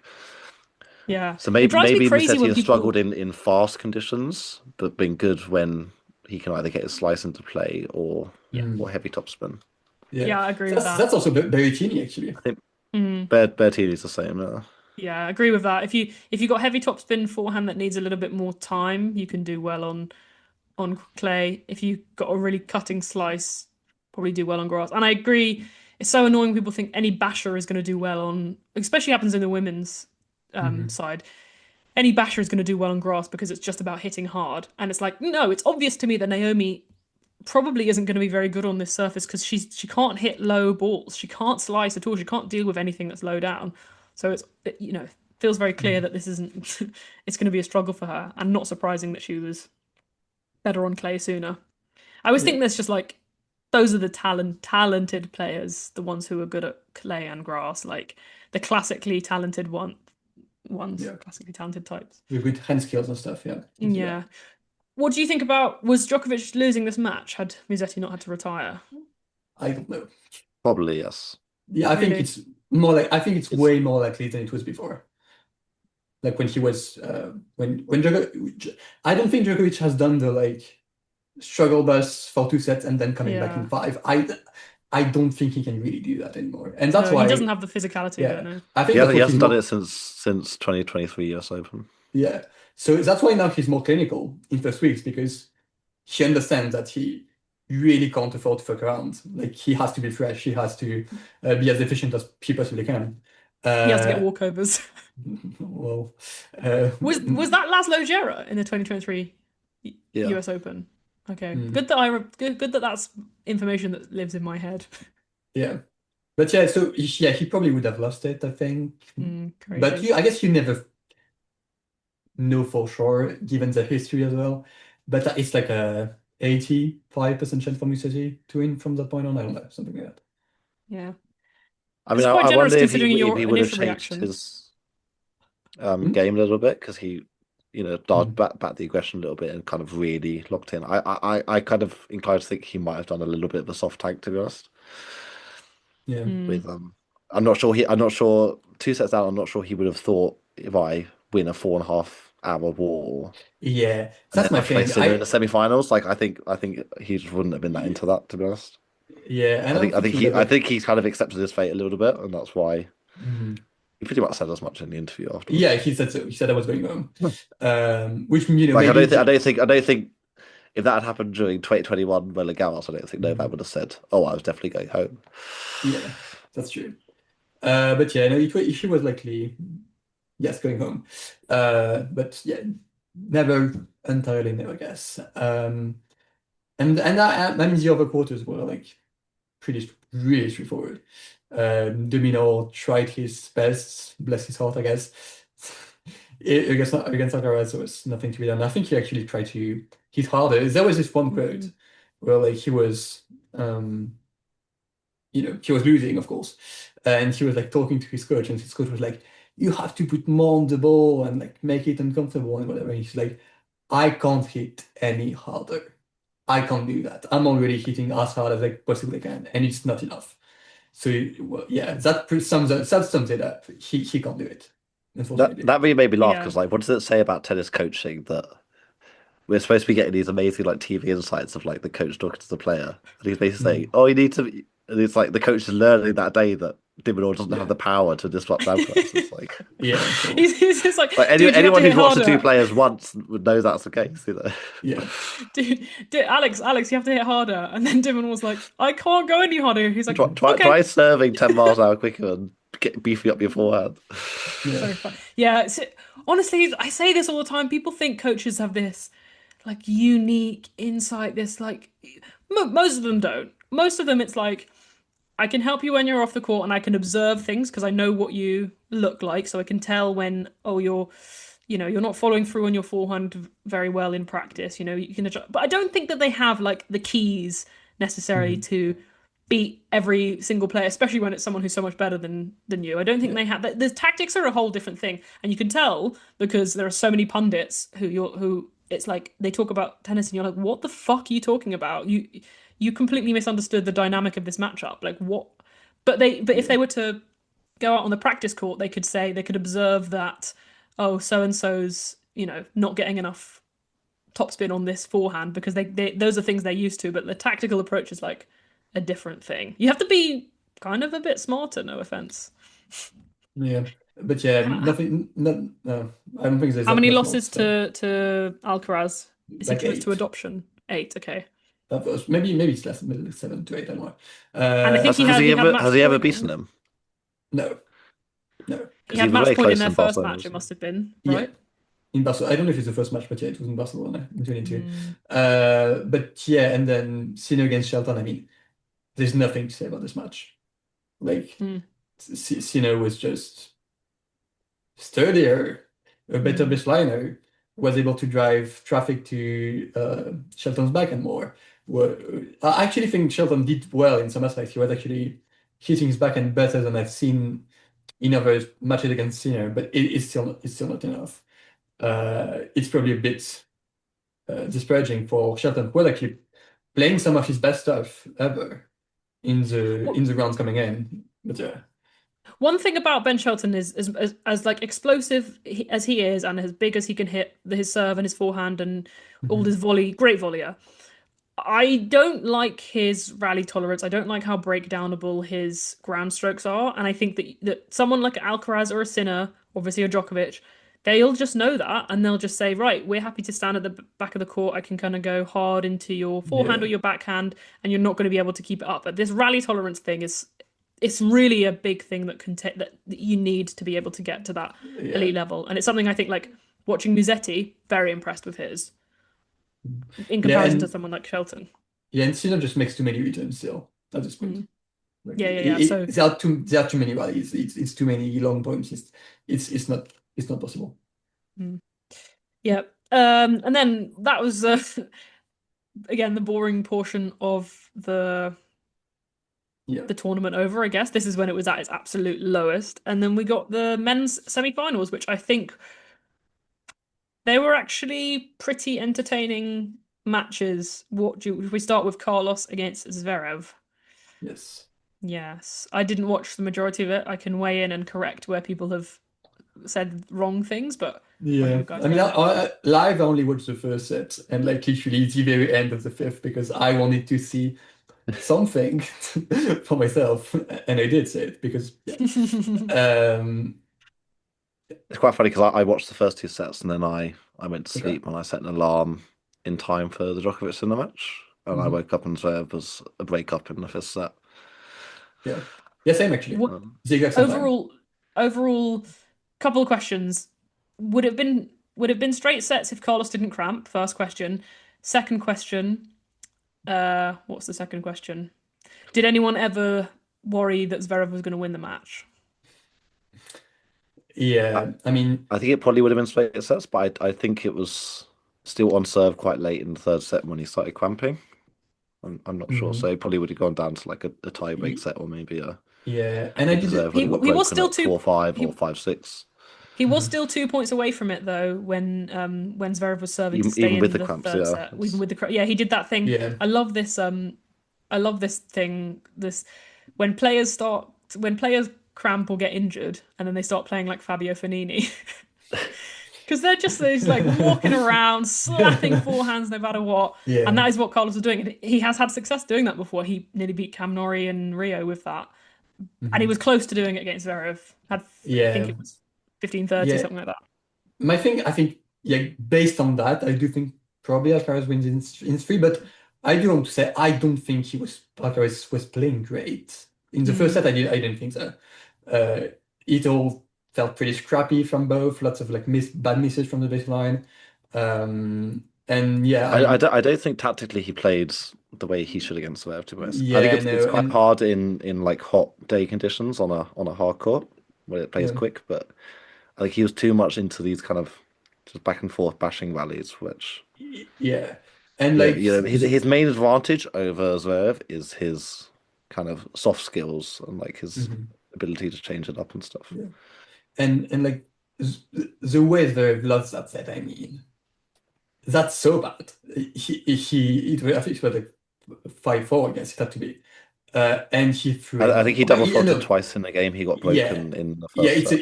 it's a disaster. You know, it's not like Alcaraz ramp up the pressure and played a great return game. No, Zverev gave that to him literally in Mm. that moment. And I think Alcaraz only really believed when he realized Zverev was trying to give it over to him. It was like the first few points of that game were bad, and then Carlos was like, "Okay, maybe this is here for me." Like Yeah. we knew who Zverev was, but Carlos was a bit like he felt kind of like I'm beaten. Yeah, and to be fair, in that fifth set, Zverev was actually very clutch, which never Mm. happens. But yeah, he saved a bunch of breakpoints. Apparently, was like very aggressive on lots of them, which is very, very like out of character, I guess. So I guess if you're Carlos Alcaraz, missed a lot of chances as well on those. yeah, Like, yeah, I think that's true though. But Alcaraz probably was like a bit surprised with that aspect of what Zverev was doing in the fifth. But I yeah, think like in the fifth set, he kind of lost his serve a bit, so mhm, they were getting us a lot more rallies, yeah, and Carlos played a lot of good stuff to get sort of breakpoint opportunities, but then snatched at a few of the break points. And Zverev did mhm, come up with some good forehands on some of the big yeah. points. I thought But yeah, like I literally shocking. I turned it on when it was time for the to for the match. I'm like, I can see where this is going. Let's just have it. Let's see what happens. To be fair, I think I would have said tiebreak. I don't think I would have been like, oh, he just never wins a game again. But yeah, mm. that's what I happened. mean, Yeah, so that was Zverev bad. actually served for both the second and the fifth set. Mhm. And I think probably if he'd won either, he probably would have won the match. Yeah. I think he would have won the match if he won the fifth. Yeah, No, I get, I hot get it. takes there. Hot takes there. The one thing about Zverev, I think, is that like he's actually not bad. He's not so bad under pressure when he's kind of not in the lead. It's like as soon as the success is there for you is when he just goes absolute shit. So I feel like Alcaraz having break points on Zverev's serve in the fifth set, that still feels like Zverev is under pressure. He doesn't think at the moment, oh, I'm about to win. It's only when he literally is about to win Yeah. that he realizes who he is. It Yeah. was And it's incredible. Yeah, It it's was it's it's definitely a different pressure. yeah, it's interesting. It's interesting with Vera because it's both like something that reveals, exposes, in fact, some of his weaknesses. Like it's always the forehand that lets him down, almost always in those moments. Sometimes the serve, but mostly the forehand. Like he'll miss it because there's something that's kind of like weird or off about it that makes it so that under pressure, literally, it does break down, and it keeps breaking down. It probably won't ever stop. I don't think, and it's also, of course, a mental thing where like he's been there before, he has done this far too much for it not to be an issue when he's finding himself in those situations again. any more on this match? Carlos fell to the ground after winning it, which I thought was Yeah, quite dramatic, and it felt kind of like he wasn't thinking like I'm going to win this match in the way that sometimes yeah. those Carlos comebacks do. He does believe this was like Mm. a freebie. Yeah, he somehow he knew he would win the final after, so we're like, okay, wow. Mm. I uh, I do still think there's a bit of a weird, maybe at least mental thing for Carlos against Zverev. It doesn't feel like everything is as clear. He doesn't feel like he's as confident. yeah, and also like, why the fuck was he cramping? 2 sets in, 2.5 sets in. Yeah, that's a bit Like, weird. I don't think that would happen. That's Doesn't my point. happen. I mean, the cramp against Djokovic in Roland Garros again, it didn't seem like a physical thing. It was a Mental. slight like mental Yeah. thing. And is this Somehow. coming against Zverev? I don't know. Very weird. Yeah. I didn't even really think about that. Like, why are you Yeah, no, cramping? And yeah, like after he won, I was like, so does anyone know what happened? Like, how did it happen?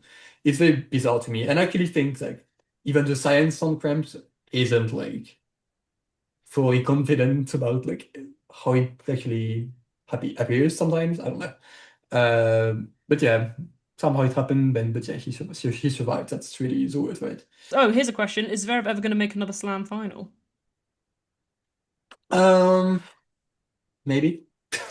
That is a Definitely. rubbish answer. Yep. Probably. I think more likely than not. Yeah. It's become a more interesting. It's become a more interesting question than will he win a slam now, hasn't it? I think. Yeah. I think it's reached that stage. Hmm. Yeah. It's basically asking will he get a win over one of Sinkaraz, Mhm. or will one of them, will he get an opportunity to not have to play one of them and make use of it? Yeah, I think honestly he's playing the fact better the fact that still. he's a contender at 3 of the 4 slams, I think, isn't he? So Yeah, and I think he's still playing better than I I mean, I thought. think it was Well probably a good accessible. tournament for him overall Yeah. from where he He was for, yeah, for he most felt of that way last year. actually. I think he said so. It's Yeah, a apparently he good was very upbeat in his press conference. yeah. All things Yeah, I considered. think he just could tell that he was playing good tennis and getting, and even though, he would help with cramps or whatever, losing in 5 and being really close to a win probably feels better than like just not getting anywhere close to Sinner, which is what Yeah. happened. But yeah, beyond that, yeah, possibly I can see another final. Depends. If some things can align, it can happen. But yeah, then the other match happened, and I mean, now that that we have seen what we have seen in that match and in the final, it's like, oh, maybe we're all a bit dumb, foolish to overlook Djokovic in that condition. And we even last year we could see that he could play a great match against Alcaraz or Sinner or whatever. But like when the match starts and she goes down like love 3 in like 10 minutes, like, oh my God, this match is not on at all. It is probably yet another straight set from Sinner. I don't know how you felt, but to me and to like probably almost everybody else, that's what it read like. Yeah, I think people they read a lot into the Musetti match with like the odds and things like that. And I think when he Mhm. started so badly in the first 3 or 4 games, it really felt like maybe he's just playing crap this tournament Yeah. and it's not going to have a chance. But I think like pretty soon after that, he started really hitting the ball pretty well. I think Yeah. once the It match was immediate developed, it actually. kind of felt a little bit more like what you would expect, where it's like Hmm. they're very similar players, and Sinner has been a better version of that in the last 2 years, but it's not Yeah. to the extent that Djokovic doesn't have a chance if he plays well on the day, and Sinner isn't maybe perhaps at his best. Hmm. Yeah, that's interesting. It's like, I guess because of the past year, when you see him lose so many times to the same guy in straight sets, it becomes kind of hard to believe. And I guess he was aware of that, he talked about it. He's like, oh, he had my number, had to change numbers. And I guess um I think yeah, you did notice it pretty soon after that like he was actually playing very good tennis and honestly even a bit different. I don't feel like he was going in after it in quite the same way when they played like last year, like I don't remember such a good forehand performance, such a like bold I I thought in fairness, I thought he played very well at attack. RG. Yeah, yeah, I he thought did. he was really smashing the ball well. I Mhm. think honestly, So Sinner bad at the big plays. moments. Yeah, Well, I think Sinner was very good that tournament, and to me, it felt like he was playing well, but he was having to play at a much higher risk profile, and it's like yeah, he could sustain it for a few games here and there, but it was always more likely that he would throw in a bad service game, and then he had like maybe 2 or 3 big opportunities in each set, and couldn't quite take them. Hmm. Yeah. I agree with you. I mean, literally the first few points of the match, I was like, "Whoa, I'm really liking Djokovic's ball striking and like his yeah." He then got broken and went up 3-love, and I was like, "Oh, okay." So, but at the beginning, I was confident he was going to win. He then went down 3-love, and I was like, "Okay, so he can actually play this well and still lose because Sinner's just that good." Yeah. And then as it developed, like yeah, he was incredible. His return looked back like better than any match I watched of his last year. And again, the kind of approach to be the aggressor in the points was really good. I think I'm sure Sinner. Sorry, I'm sure Sam will attest to this. I think Sinner was like really not at his highest level, and it's hard to tell because he's so good, just how less good he was. But there were too many unforced errors. I don't think his average ball speed was very high. I don't think his depth was great. Not clutch enough. Yeah. Yeah, I mean, my thing is, I okay, so that's my working theory, which honestly might be wrong, and I might change my mind later. But I think he was surprised, maybe a bit shocked by like just how good Djokovic was off the ground, and even on serve, honestly. Like, we know it, Djokovic can serve really well. He probably did serve pretty well in some matches against Sinner, but I mean, that's what serving was like, kind of impeachable in this match, pretty much. And like, I think that's probably pretty shocking. And also, I think kind of pretty early on, maybe even in the first set, who knows? He felt that when Sinner was really trying to go for it, like maybe going for a big forehand line, backhand line, or like he's really trying to take over the points early. I think he just noticed that his execution was a bit off, that he would miss more than he would want to. So then the question becomes, okay, so do I keep going for it? Because if not, I'll lose. Or do I hope that I can outlast him? And I can, I'll probably have an easier time holding serve overall because he did have actually good serving day. And Djokovic wasn't like, The best. His yeah, best well, career serving day. I do have, well, the first serve in stat is impressive. I do think Djokovic tanked quite a lot of return games. Like you could Mm, see it, like loses the first 2 points. He's not even trying to win the next yeah. two. So I do think that inflated Sinner's like I guess dominance on serve. But yeah, he was serving well. That's still true. Um, and so yeah, I do think he was thinking about Djokovic's legs because there were signs that he was feeling it. So I can't like be like, oh, he played a terrible match. I think his approach mostly was wrong. I think he got it wrong. I think he underestimated Djokovic's ability to keep going like this, just keep playing great in the big moments, keep finding clutch serves, keep, breaking just once a set in the one game where he has that opportunity. He probably felt unlikely. I mean, it was unlikely, If they play that match 10 times, I'm not sure how many times Djokovic actually wins it. Well, Uh, they kind of did over the last like few years, didn't they? Like, yeah, but Djokovic's level of execution was never as high, and his fitness was never as good as it was there, I guess. mm, But yeah, that's my read on I it. think it's really the fifth set where Sinner will have most of his regrets. Mhm. I think sets 2 and 4, Novak did play as well, if not better than him. I think in the fifth set, Sinner kind of raised his level a little bit. He really I would say only a had. lot. I mean, he really cruised in like 4 of his 5 service games. It was only the one game that he got broken where Yeah, he kind of and she was collapsed a little like, bit. she He was was 40 14, 15 up, I 15 up. think. Yeah, I think Djokovic played 2 good points, and then from deuce yeah, he made 2 errors. I think Sinner yeah. to So get broken. it got to him, and about like set 2 and 4, it's like yeah, I mean Djokovic played great, but there's all. I did get this feeling that like Sinner wasn't doing enough. He was letting he saw that Djokovic was taking control of rallies early on, and it's like you do know that you hit the ball super hard and you're like a generational ball striker yourself. Like, not all these rallies have to be on Djokovic's term. Like, there's probably something you can do about it. And like, even in defense, it felt like it was all like in the hitting zone. Like, Sinner can slap a running forehand, like really hard and make it super difficult. And it didn't felt like he was doing that enough. I don't know. It's like a mix of like approach and execution that betrayed him to an extent. Yeah, that's how I see it. Yeah. I think I loved this match. I think Djokovic was incredible. I think he lost the first set and you're like, there's no way. And then he was kind of looking really physically cooked. Was it the end of the third set?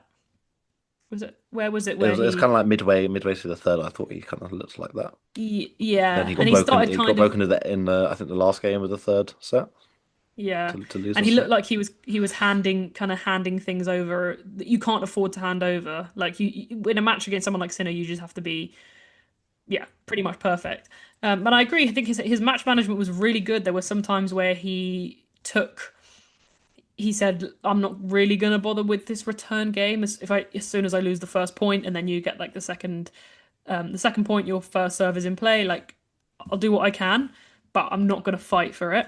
And I think, interestingly, I think this happened in both the semi-final and the final. When he does that, when he says, "I'll let you hold easily," he then manages to hold easily himself because I think his opponent Well, is far more willing to just kind of trade holds for a little while. And it felt like I yeah. think this was in the semi I think this was in the semi final where there was a stretch of that where Sinner was too present in his service games, and Djokovic's kind of way to combat that was to say, "I'll let you hold easily, and you'll give me a bit of an easier time and let me hold easily as well." And it does make sense. Like there's these elite players, they all have this really high break right back percentage, and that's because if you broke them, they realize now I have to break you. Kind of on the flip side of that, it means if you if you hold, they're kind of not going to go as hard to break you in that next game. If it's a fight, if you're a good Mm. server, I think Sinner was investing in pretty much all his return games. To be fair, I think there's a stretch. There was a Gilchrist mentioned stretch that it where kind of suited him to be serving second in the fourth and fifth set because it meant that he could have the changeover before his Mm. service game, and he was kind of fresher for that service game, and then he could kind of pick and choose when to mm, then invest in the return games. Like maybe if he had an easy hold and hadn't exerted himself that much, then that's when he could really kind of try to put the pressure on in the return game. there was a stretch. I think maybe fourth set, maybe fifth set, where they were winning a lot of they were winning a lot of games in a row on their own serve, holding quite easily. Where I feel like there was a kind of like this is how these 5 set matches go, right? It's impossible for everyone to be in everyone's return game every single game of the match when it goes so long, regardless of how good you are, regardless of how fit Mm. you are. So there is a time where you not quite to the extent of tanking, but it's more like just like I don't you know. know I think Sinner always tried. Sometimes, then he didn't do a good job in a lot of them because there's a few where Djokovic was yeah. holding like he won he two in a row where he won to love all 15. Yeah, I mean, I think the teaser from Djokovic, although it was really good, really precise, all of it, Sinner kept getting bit by it, like badly. It's like, okay, can you please cheat a little? Can you please move to that direction? Like, try to cover it. I don't know. Mm. It really felt like it was Djokovic's go-to, and Sinner couldn't really quite handle it. I don't know. Yeah, but I mean overall outside of that, I think he looked so good. I think he looked better than any match I Yeah. watched of him last year. I think the high level of ball striking and really going for it without making loads of errors and being able to stay in the longer rallies when it was important, and then the overall kind of match management, when to find the big serves and everything just kind of clicked into place. Yeah. It was amazing. And I don't think it's a coincidence that he is looking less grey than last year. I think he Mm. overall looks younger. I was looking at his hair. It's more black than it was last year. Hmm. Interesting. He's going backwards with the aging. He's I see. yeah, and I think in that fifth set, I think Sinner was playing really well. I just think Yeah. he missed his chances also like massively, but I think it was a really high level. Yeah, I think his approach was better, as you noted in the fifth. I really felt like he dialed it up as far as aggression. Finally, you could see some like big time down the line backhands. And the issue in some of the rallies was like she would go down the line on the backhand, but it was kind of like soft. And immediately every single time the answer was like the biggest Djokovic forehand down the line that you've ever seen. It's like, why are you doing this? Like you're playing this match and it keeps happening. Can Mm. you do something about it? I don't know. But yeah, it felt like he had a better read on what he needed to do. it was just a bit too late, honestly, because then he found himself in this situation where like every single set has just been one break, and you know you can't afford to miss a chance, and then you get a bunch of chances in the first two like Djokovic service games, and he still holds. I think honestly anyone, even like the biggest clutchest player you can think of, would find that very difficult to take. Yeah. Yeah. And I think it's kind of fortunate. I do think as much as Alcaraz and Sinner will beat Djokovic, especially in the physical best of five match 9 times out of 10, he has so nothing to lose at the moment that every now and then he can show up to these kind of matches, play this aggressive tennis, go for it, like hit those biggest forehands you've ever seen. And if it comes off, excellent. I got a win against Sinner that no one thought I was going to get. If it doesn't, like, what's the It's just problem there? it's just another free set loss. Yeah, and it's like no one. It doesn't really tarnish his legacy. The reason that it's trickier when you come to kind of a match against Musetti or a Menchik type is because he is still expected to win those matches, and I think that's when I see him playing his more old style of tennis. This like I can control the point. I'm going to move the ball around. I'm going to extend the rallies, and I'm going to break you down because that's his methodical and intelligent approach that he can win matches with because he should win those matches, or in the eyes of the people, he should still win those matches. When it comes to playing the guys who everyone's, we're all in agreement that are better than him, that's when he can kind of be free and let loose. I think it's exciting if he's going to have this kind of level. Let's see you at Miami where there's less to worry about physically and where Alcaraz and Sinner are slightly less motivated. Like I enjoyed the level of tennis. Yeah. Were you like how surprised were you actually, Oscar, just watching that? I wasn't totally shocked to us because he did play high level in quite a few tournaments last season, like Miami. He played very well up until the final. Mm. Um, I thought at the AO loss, I thought at the AO last year he actually played well. I think people have Yeah, kind of he was forgotten really that. good. Like he did have a very good win against Carlos in the quarterfinals. Yeah. Um, yeah, I think it's kind of like once you started seeing how the match was playing out, it kind of made more sense logically how he could win the match. I think Mm. Okay. when you've seen Yeah, I someone agree. lose, like I think it was like 11 out of 12 sets he'd lost to the Sinner, it feels very hard to like I wasn't really expecting any positive result for him. Hmm. But Yeah. Yeah. As soon as we were in it, it felt I think like people read too much into like they're very similar players, like stylistically, tactically, and it's like if they play 10 times, like Sinner's probably going to win 8 of them, but like Yeah. Novak can still win once or twice. It's like it's not. Yeah, that makes sense.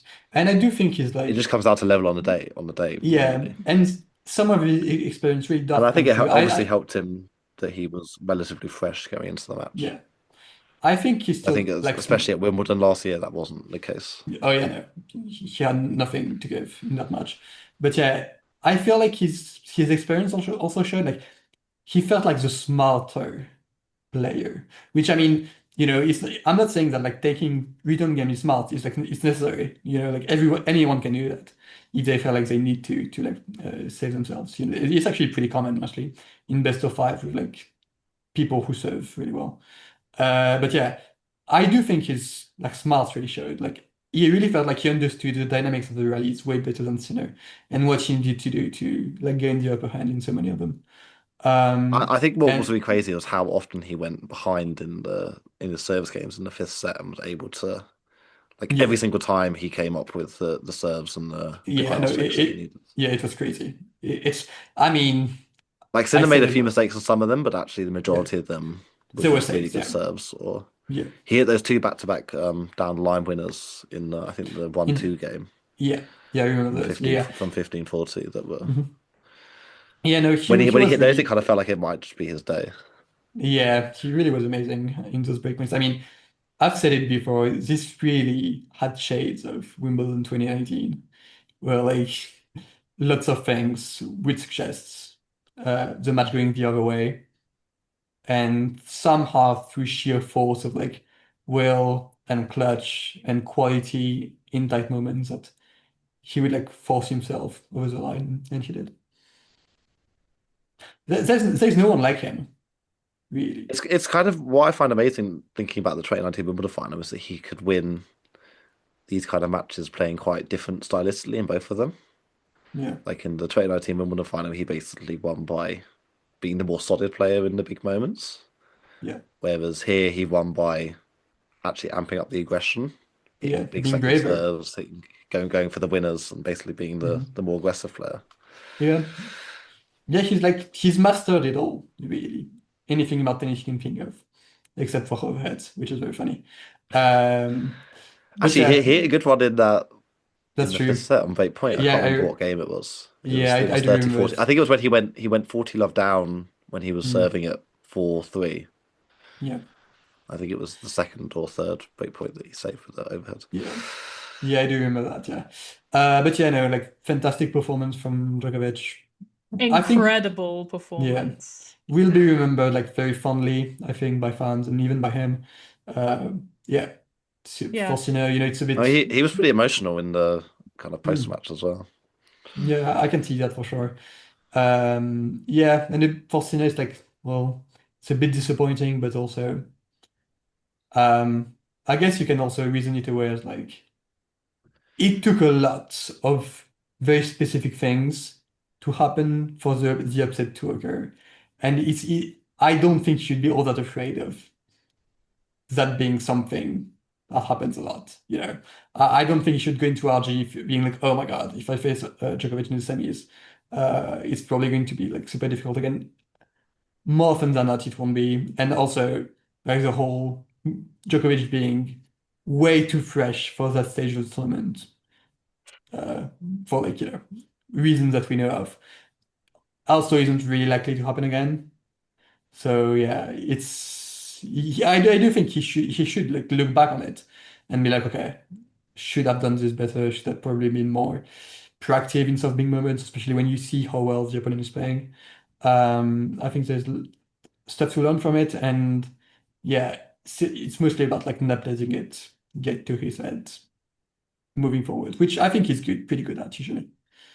It's not necessarily a concern for Sinner. Like I'm sure he won't think, oh shit, now, Djokovic is always going to beat me, and he's another thing to have to think about before the final. But it is a new element compared to last year, where it's more like he's not a free win. Like Yeah, there was a concern that he's approaching sort of Alex de Minaur territory, where it's like, yeah, this guy's good and he'll make it there, but as long as I play my game, I will beat him. You'd have to be concerned about the conditions on the day and how he's feeling on the day, and like this guy yeah, can still bring it. Maybe it's not for 3 sets, maybe it's for 2 sets, maybe you know, it, it's not quite, I think, what we were expecting for him to be at this stage, hmm given what happened last year.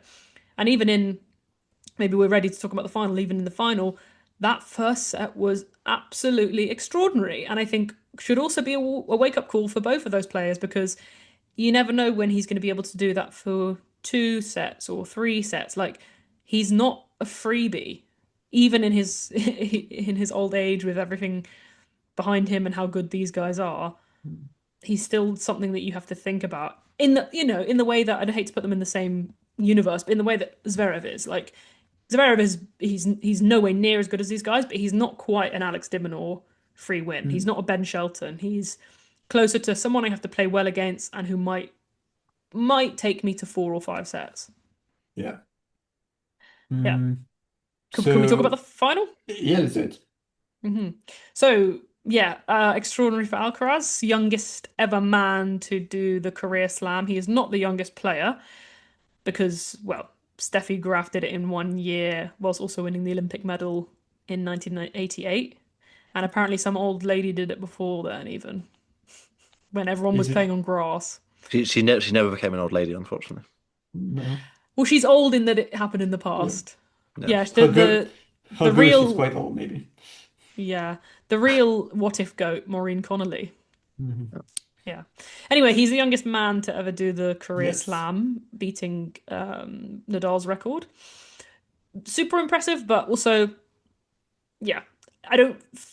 Of all the incredible Alcaraz things, I'm not sure this is the most incredible for me personally. Yeah, in some ways, the semifinal win is maybe even more impressive to an extent. But that's for other reasons. I think his level Mhm. overall was actually better in the final. Mhm. Um, but yeah, he really played the match he was supposed to, and so often when you're the favorite, you don't need to do much more than that. Yeah, yeah, as you said, Djokovic again's first set, amazing, like really, really, really strong baselining, hitting so big, barely missing. And So like, Carlos couldn't get the serves. He couldn't no, return his serves. yeah, no, I mean, it couldn't, was one of those. It was one of those like sets that's so dominant that he broke Carlos to win. He was already up a yeah. break, and then he broke Carlos to win it. It was like one of those when someone like Sabalenka plays against a lower ranked player. I mean, I was like, "Fuck, this is a straight sets match." Yeah. I do Uh, think I genuinely believe I'm going to say this.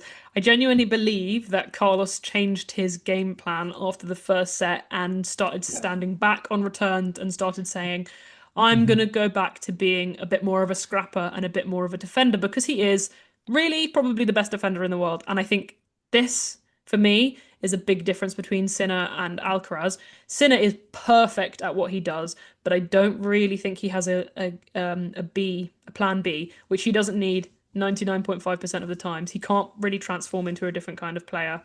I think that Carlos can. I think if he isn't able to out hit someone, or if he can't necessarily like win the rallies from the baseline or win the serve plus one battle, which are so many ways he could beat other players, he takes steps back and he says, I'm going to make you play the extra ball. And then he also kind of gets himself into the rhythm of the match by playing those like exciting, extraordinary Yeah. points. And I saw this was his tactic against him and why I think he's going to be better for longer than Sinner. And necessarily, their top levels might not be better, but because Carlos has at least two different versions of himself that he can be. And it's also why I think Djokovic's longevity was so good because you look at the player he is now, or when he is finds success, this big ball striker server guy, is so different to who he was in his peak. And he's able to be so good this late on in his career because he doesn't have to be the peak version of himself. He can resort to a different Yeah. style of And game. that's why I find it so silly when people are like, oh, big Djokovic would have, dominated this guy. And it's like, I mean, yeah, probably, but also that's literally not the same tennis to play. Mm. It's barely comparable. So it's like, well, yeah. Yeah, no, it's true. And it's part of what makes Alcaraz so good. I will say, as far as this change of tactics, I think he was kind of clued in by Djokovic, who really early on to me felt like the physicality had dipped in that second set.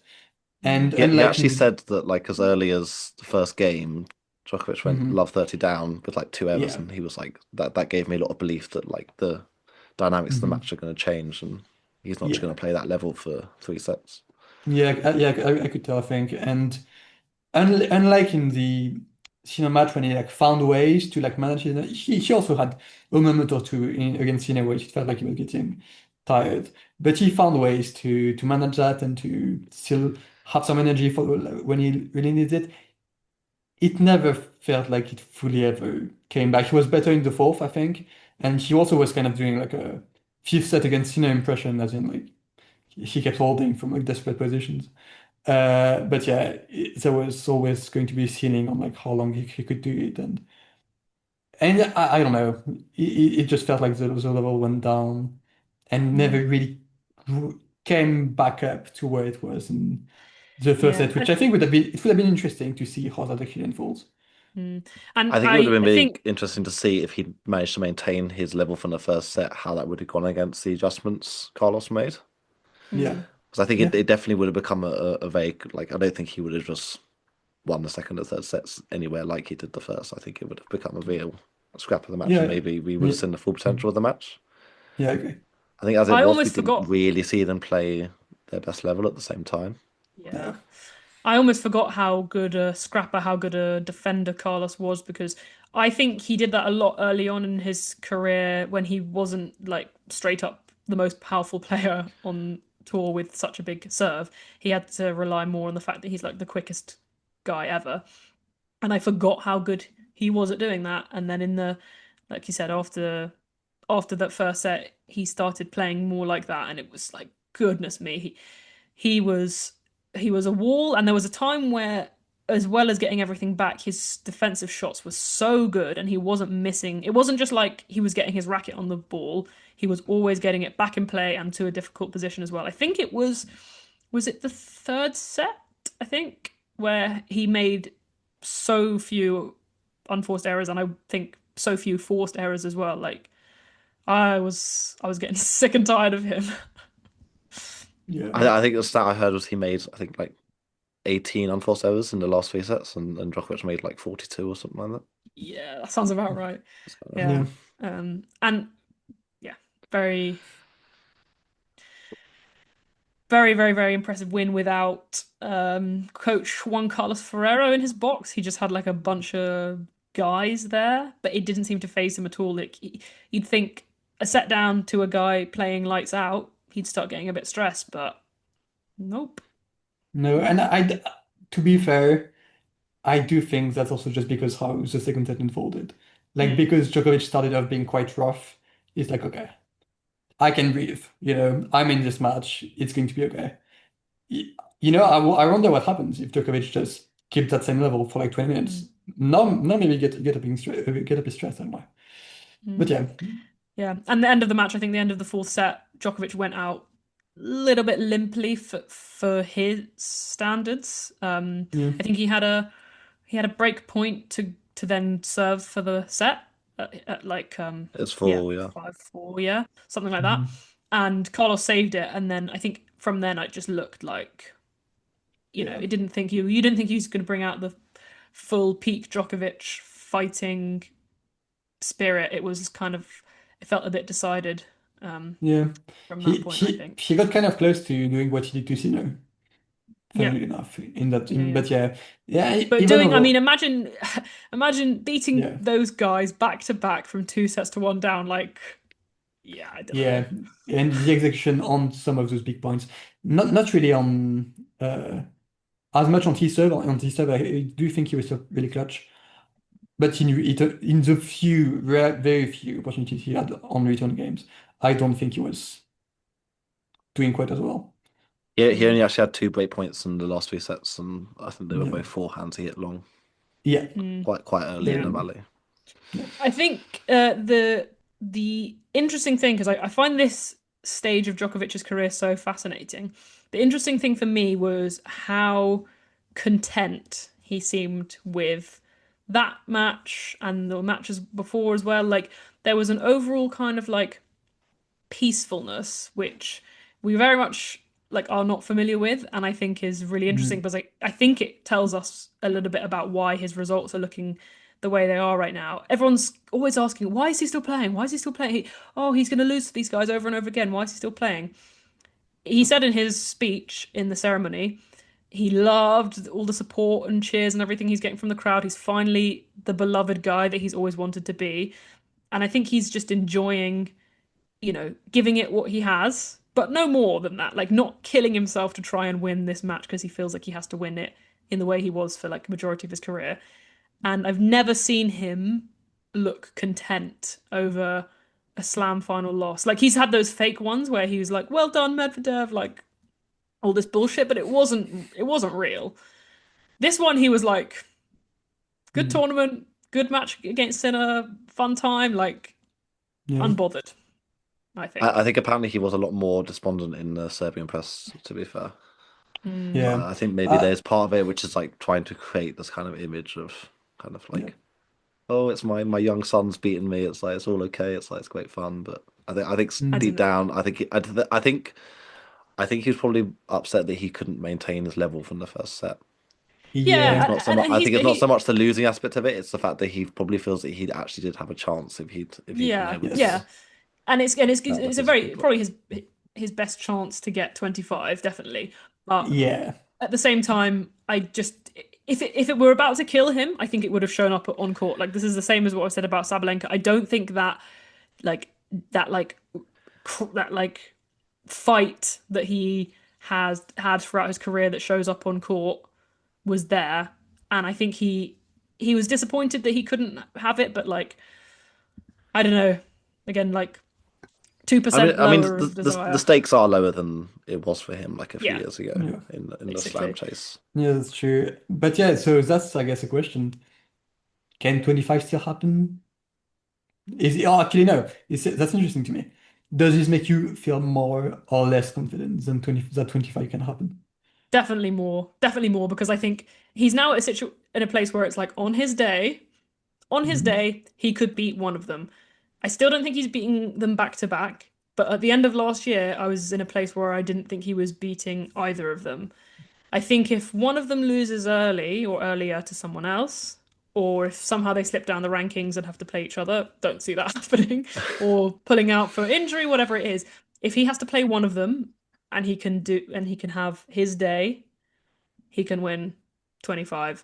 And I think, yeah, I mean, he's probably only got 3 chances left to do that, so the probability is low, but I feel way more confident than the end of last year where I was like, he's going to have to avoid them both entirely. Yeah. What do you think? Yeah, I'm probably a little bit more confident that it can happen. um, Although I was never like completely down on his tennis ability. I think it's always like been a bit of a physical question. Yeah. Mhm. I think Sam's point that he's alluding to is basically that with the walkover and retirement, he was so much fresher going into the final weekend than he's probably ever going to be for a slam again. Yeah, Um, that's my thing. It's like as far as the tennis is concerned, yeah, it's really encouraging to I see him mean, play this I well think again. he showed that his tennis can still be on their level on his Yeah. day. Yeah, That's what he absolutely. showed this tournament. But Yeah. it's Yeah, about but yeah. That's my thing. winning 6 sets against them at the back end of a slam. It's just Yeah, it's a so lot. different. And it just like yeah, it took quite a lot of factors out of his control for him to be that fresh against Sinner. And then Hold on, you say it's out of his control. What happened to the Novak voodoo? well maybe he did some I do think blood he was actually sacrifice just. or some bullshit. I don't know. I do think in fairness he was probably better physically this tournament than he was like at the US Open, just in general. Yeah. Mm. Even Yeah. not fact like in the US Open he would look like he was struggling physically in like rounds 1, 2, and 3, Mm. whereas that Yeah, wasn't really the case here. that's true. Yeah. That's my point. I'm Like not convinced he's at the I think absolute peak level that people he. see the physicality on like a constant downward trend, but actually Yeah. it can change tournament to Mm. tournament. Yeah, Okay. Sometimes yeah, he yeah, of will be course. better than other Yeah. tournaments. Yeah, it's going to Yeah. depend on his like what's his training regimen been like recently, how he's eating, whether he's like played a bunch of tennis in the lead up weeks. Like probably the Australian Open is the one where you'd think he'd be freshest for based on Yeah. like, you know, there's theoretically there's an off season before. Um but yeah, all right. I mean, this the thing is I look at him and I just think you could be fitter. I really believe that. I think that's a bit harsh. I don't know. I don't think he's going full out to be as fit as he possibly can be. But yeah, I mean, my answer in that way remains unchanged because it still feels like it's a big laundry list of things that need to happen Hmm. for him to win, and like a bunch of these items were crossed off this time around, and still he lost. That's Hmm. my Do you thing. think he's the most likely person other than Sinner and Alcaraz to win a slam in the next two That's a years? great question. In the next what? Like until the end of 2027 or so. So the next 7 slams. Mm, I guess so. Yeah. Yeah, sure. Yeah. Yeah, I think so. Hmm. Uh, but I'm I gonna say mean, no. Having said that, like Like he okay. probably is. good. I mean, who isn't if it isn't him? Yeah, that's the thing. Is it Big Zverev? Lorenzo Is it Musetti? Musetti. Hmm. Yes. Okay, I don't see that. I I will say before I forget on him, I will be shocked, genuinely shocked, if he doesn't end the year in the top three. Unless he gets injuries and stuff like that. For me, Yeah. this guy is good. Like I think he's actually good. Okay. I Yeah. think Gilchrist actually predicted him to finish third before the season. Well, Yeah, and I I said mean, it before him. he already got quite high, being like a top 20 at best hardcore player. If he's Hmm. like top 10, then yeah, like statistically, I feel like it could happen. Yeah, I think this is my point. Actually, maybe it's But do you more. see Musetti beating Cinnamon Alcaraz back to back in a Yes, slam? It's like this No. is my. it's so hard I to don't see it think he. with any other player. Like I don't think he'll beat them back to back. I genuinely think he can beat one of them. I really do. I think when I say I think he'll be ranked number 3 in the world, I think he will be the third best player. I think he'll be like an actual, like a distant challenge, but like a Murray to the big Okay. three, where we're not equals. You're not winning most of the time, but you can get one every now and then. I've been really impressed by him. He's not going to let me down massively, isn't he? And I think, yeah, the fitness is a problem. Yeah, the fitness is a problem. because he got injured against Alcaraz at RG, didn't he? I think it was one set all. Yes, he did. He retired from that one. Oh my God, So he's just Dimitrov again. Yeah, maybe. Oh, Like, all that okay. to say, I do think I would take Djokovic over anyone else to win a slam, but like I Over predicted Sinner Draper, over Fonseca, over the next 2 years, yeah, but longer term, I don't know. I mean, also like over even Casper Draper, Ruud. yeah, yes, absolutely, it was Casper Ruud. But yeah, over Draper, he always makes me pause because I don't know, like if he's Mm. back to his best level, maybe I'd give him a shot. All But of the it's a mild, all of the good young players are fucking literally in it's surgery. Like yes, and that's why, the highest potential ones for sure, I think. yeah, and that's Feast, why Draper, Is Rune. Like, where are Bruno you all? Fils is in Montpellier. I think even Fonseca had a bit of an injury issue Yeah, before. he did. That's why he didn't play Fils, any warm up events. yeah, Fils is in Montpellier, actually making his comeback. It's about to happen. So maybe I guess we'll be on the lookout for that. But yeah, beyond that, that's also probably why the men's tournament was never going to be great until the semis, because like Mm. so many of the most exciting players on tour are injured and literally just not able to play. So. Mhm. So yeah, and I think in some ways, yeah, the tournament was as a whole saved by the last 2 rounds, but I don't know. It still didn't feel good to keep up with it for the vast majority of it. And Mm. and yeah, I think it's honestly it's Agree. pretty sad as well. Yeah. If it's one thing if they're trying and then getting the close, not good enough, whatever, I can take that, but like not even able to play because your very young body is injured, I think that's tough. Mhm. Yeah. Fuck. I need Rune back, man, and I need him playing well because I just like everything that you want to look for in a player, I see in him. Like if he were Mhm. fit right now, I'd have put him instead of Lorenzo Musetti. I would have been like, yeah, this is the Okay. guy most likely to win, even though he's had a lot of disappointment over the Yeah. last few years. Like, I just think he's so excellent. You're still a Um, runner through, basically. yeah, definitely. I mean, Mm. yeah, Okay. I think he's great. Um, yeah, Um, I think that the tournament also saved by like Djokovic making the final specifically, and that being a historic like history on two sides type situation. Like, and I think it has made the Sincaraz potential matchups more interesting because it hasn't. We're less like tired of them basically. mm, okay. Yeah. Any other pieces on this men's Yeah. tournament? Okay. I mean, even like on the whole, I guess the question, I think we kind of covered it on the women's side already, is like, what now? Alcaraz was actually asked about the calendar slam, which is interesting to me. I didn't think he would be asked. I know fans talk about it, which makes sense. And honestly, people kind of always talk about it after AO, even when it's like widely unrealistic. It's like, oh, no, They it's not they happening. they talked about it with Keys last Keys, year, yeah, and literally won.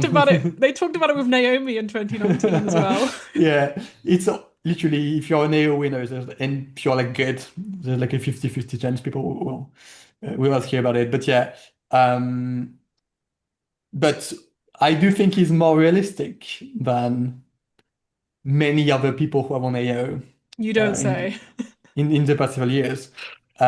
So Well, it's like it's actually so rare that people win the first two. that's true. Like it actually happened 3 years in a row in the ATP from 2021 to 2023. But I think Yeah, that's it the was only just time. That's actually the only times in the 21st century that it's happened. mhm. Yeah, Partially On because the men's side. Nadal's On the not men's good side. at. Yeah. Well, The one year, Yeah. the 1 year Nadal won in 2009, he didn't then end up Yeah, winning anything. that's true actually. Yeah, that's crazy. But yeah, do do we make anything of that? Okay, that's kind of funny.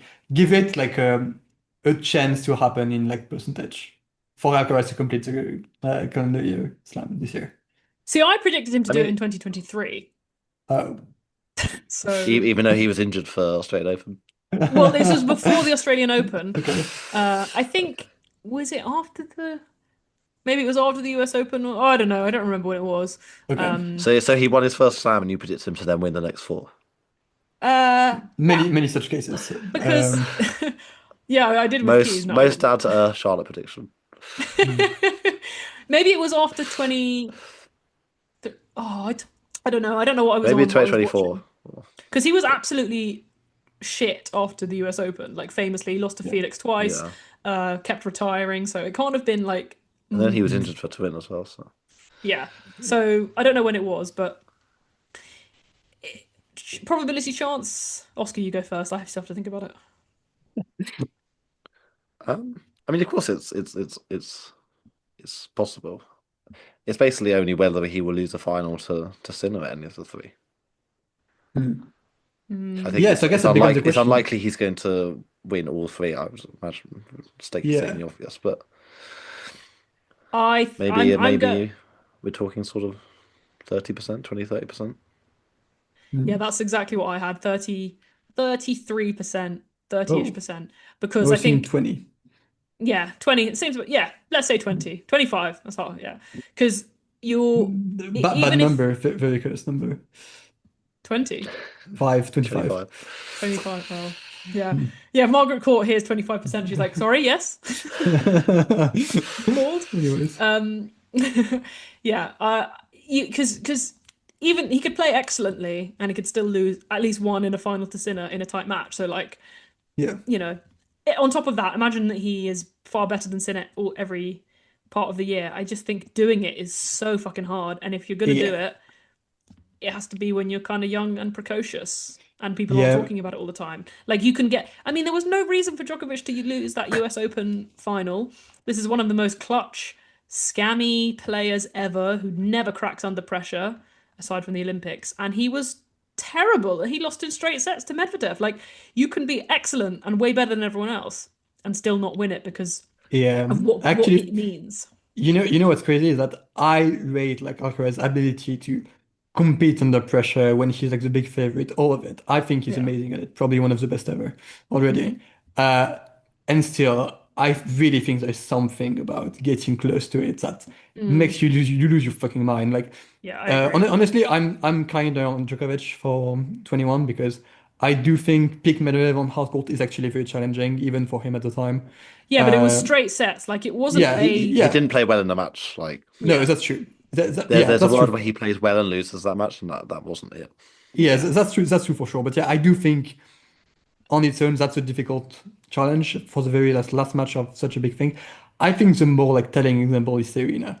Like it's so crazy. It is fucking insane how bad she was to lose that match against Vinci. It's like, oh my God. And she's also one of the, clutchest, best as being a favorite doing historic things ever. So I'm looking at Alcaraz and I'm like, as good as you are, you also have very real competition. Actually, honestly, Djokovic had in 21, I mean, that's such a good opportunity. He was still at a very good level. He had to pull out one all-time great performance against Nadal at RG, that's one thing.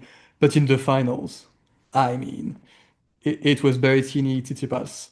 Who was it in at AO? Who did he beat? I don't even remember. He beat Medvedev Uh, in the final. Medvedev. yeah, Medvedev. Okay, well, okay, Medvedev on court is decent, but like, I think Sinner is harder to beat in the slam final. I mean, probably. Yeah. That's he's probably he's stiffer competition, and still Djokovic couldn't make it all the way. I do think Djokovic's competition that year is a little bit. It's easy to underestimate a little bit in hindsight because I think basically Yeah, those players have dropped off a little bit, and that that's was true. kind of Yeah, the peak year of the little three. yeah. But Tsitsipas was great. still obviously Yeah, for sure, Sinner is a much tougher opponent yeah, than yeah. any I of think them so. ever were.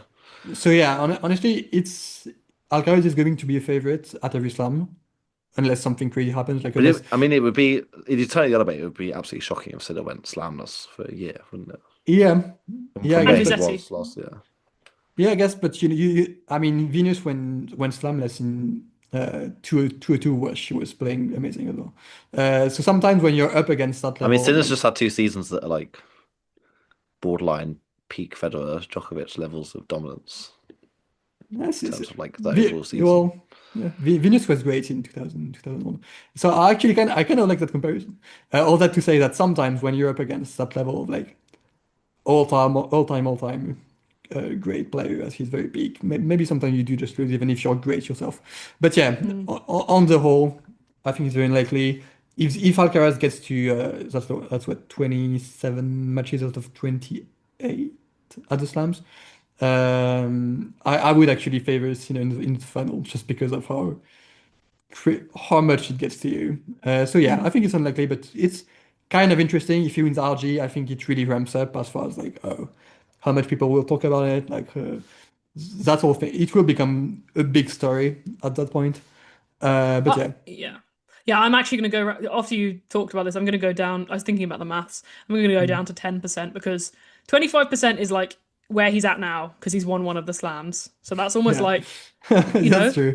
So, yeah, going down to 10% because I do agree. I think this is a big hill I will die on. I think winning the calendar slam is harder than winning one slam, two slam, three slam, four slam. Like it's harder than winning the individual slams, which It's is why harder you've than the seen sum of its like parts. yeah. Yeah, You've seen the Nole Slam, the Serena Slam, all that kind of stuff. They both did it twice, I think. Um, yeah. but this is different. And I actually think, Although if you actually do the maths, the calendar slam has been done more often than the non-calendar slam, which is kind of oh, strange. okay. You'd think it would be like 25% as Yeah, likely, but fine. I think it's Yeah, partly I because back in the think, day, people really focused on trying to do it in a way they didn't always play Yeah. like the AO if they weren't likely to win the calendar slam kind of thing. I also think that if Alcaraz is semi-lucky in that I think if you put him in a final against Sinner at the US Open, there's a chance he would forget a little bit about the bigger picture and play the moment and play the epic match that's in front of him. And I kind of like that. And I think if you put him in a more of a Vinci situation where it's like you should win this match, you're playing Casper Ruud or I don't know Felix Auger-Aliassime in the final. I'm a bit more concerned about him crumbling in that situation. I think one of the things I think Carlos can do is kind of forget about the wider context and live in the moment in his tennis and like think about because if you imagine if you're But sat let's there say he has a semi-final against a player he should beat but could yeah that's beat if he absolutely has a where I bad think he day. could lose it That's yeah if he plays Zverev in the semis I'd probably pick in Zverev to be honest yeah that's a Mm. good point but yeah so it's Yeah. extremely unlikely yeah Mm. And I guess I've been talking about this a lot, maybe more than he deserves. How do we feel about Sin Caras now? Because that's a three frames gap, which feels more substantial. And what to me, what feels even more substantial than that is the improvement rate for Alcaraz. mm, Well, like that's two hardcore slam in a row. A year ago, we'd be like, oh, uh, give me the most like lopsided possible conditions for a Sin Cara's match, you'd say, at a hardcore slam, because that's where Sinner was very clearly better than Alcaraz at that point. But yeah, now it's like, okay, so what can't you do? And just the level is better. The lapses in early matches don't happen at all. yeah yeah So yeah, it's I just think Sinner will probably still win at least a slam this year, and overall, achieve many great things. People get mad at me when I say that I think Alcaraz is like almost definitely going to outlast him over like the course of the careers, but it's like there's no shame in that. It's just I think he's way too good and like really really on an all-time path that I can't see being disrupted, but unless like freak injury or whatever. Mm. Yeah, I tweeted at the end of last year that I think Alcaraz is going to be closer to Federer's slam count than Sinner will be to Alcaraz's. And I Mm. I do think I don't necessarily believe in like if you're prodigious talent, then you are a better player. But I do think the fact that Sinner had to get his game perfect before he could be this good is telling compared to like which you look at someone like a Sabalenka, I think the same way. She had to really work for her game to be at that level. Women's tennis again. She had to work for her game to be at that level before she could start winning a slam. Whereas you look at Iga, who won one really young, you feel a little bit better about the overall longevity of their slam winning because you know they don't have to be at their peak to still win them. I feel that way about Carlos. I think he's going to be winning later on in his career. I think Sinner will have a really strong peak, very dominant peak. But I think Carlos will win his last slam after Sinner does his.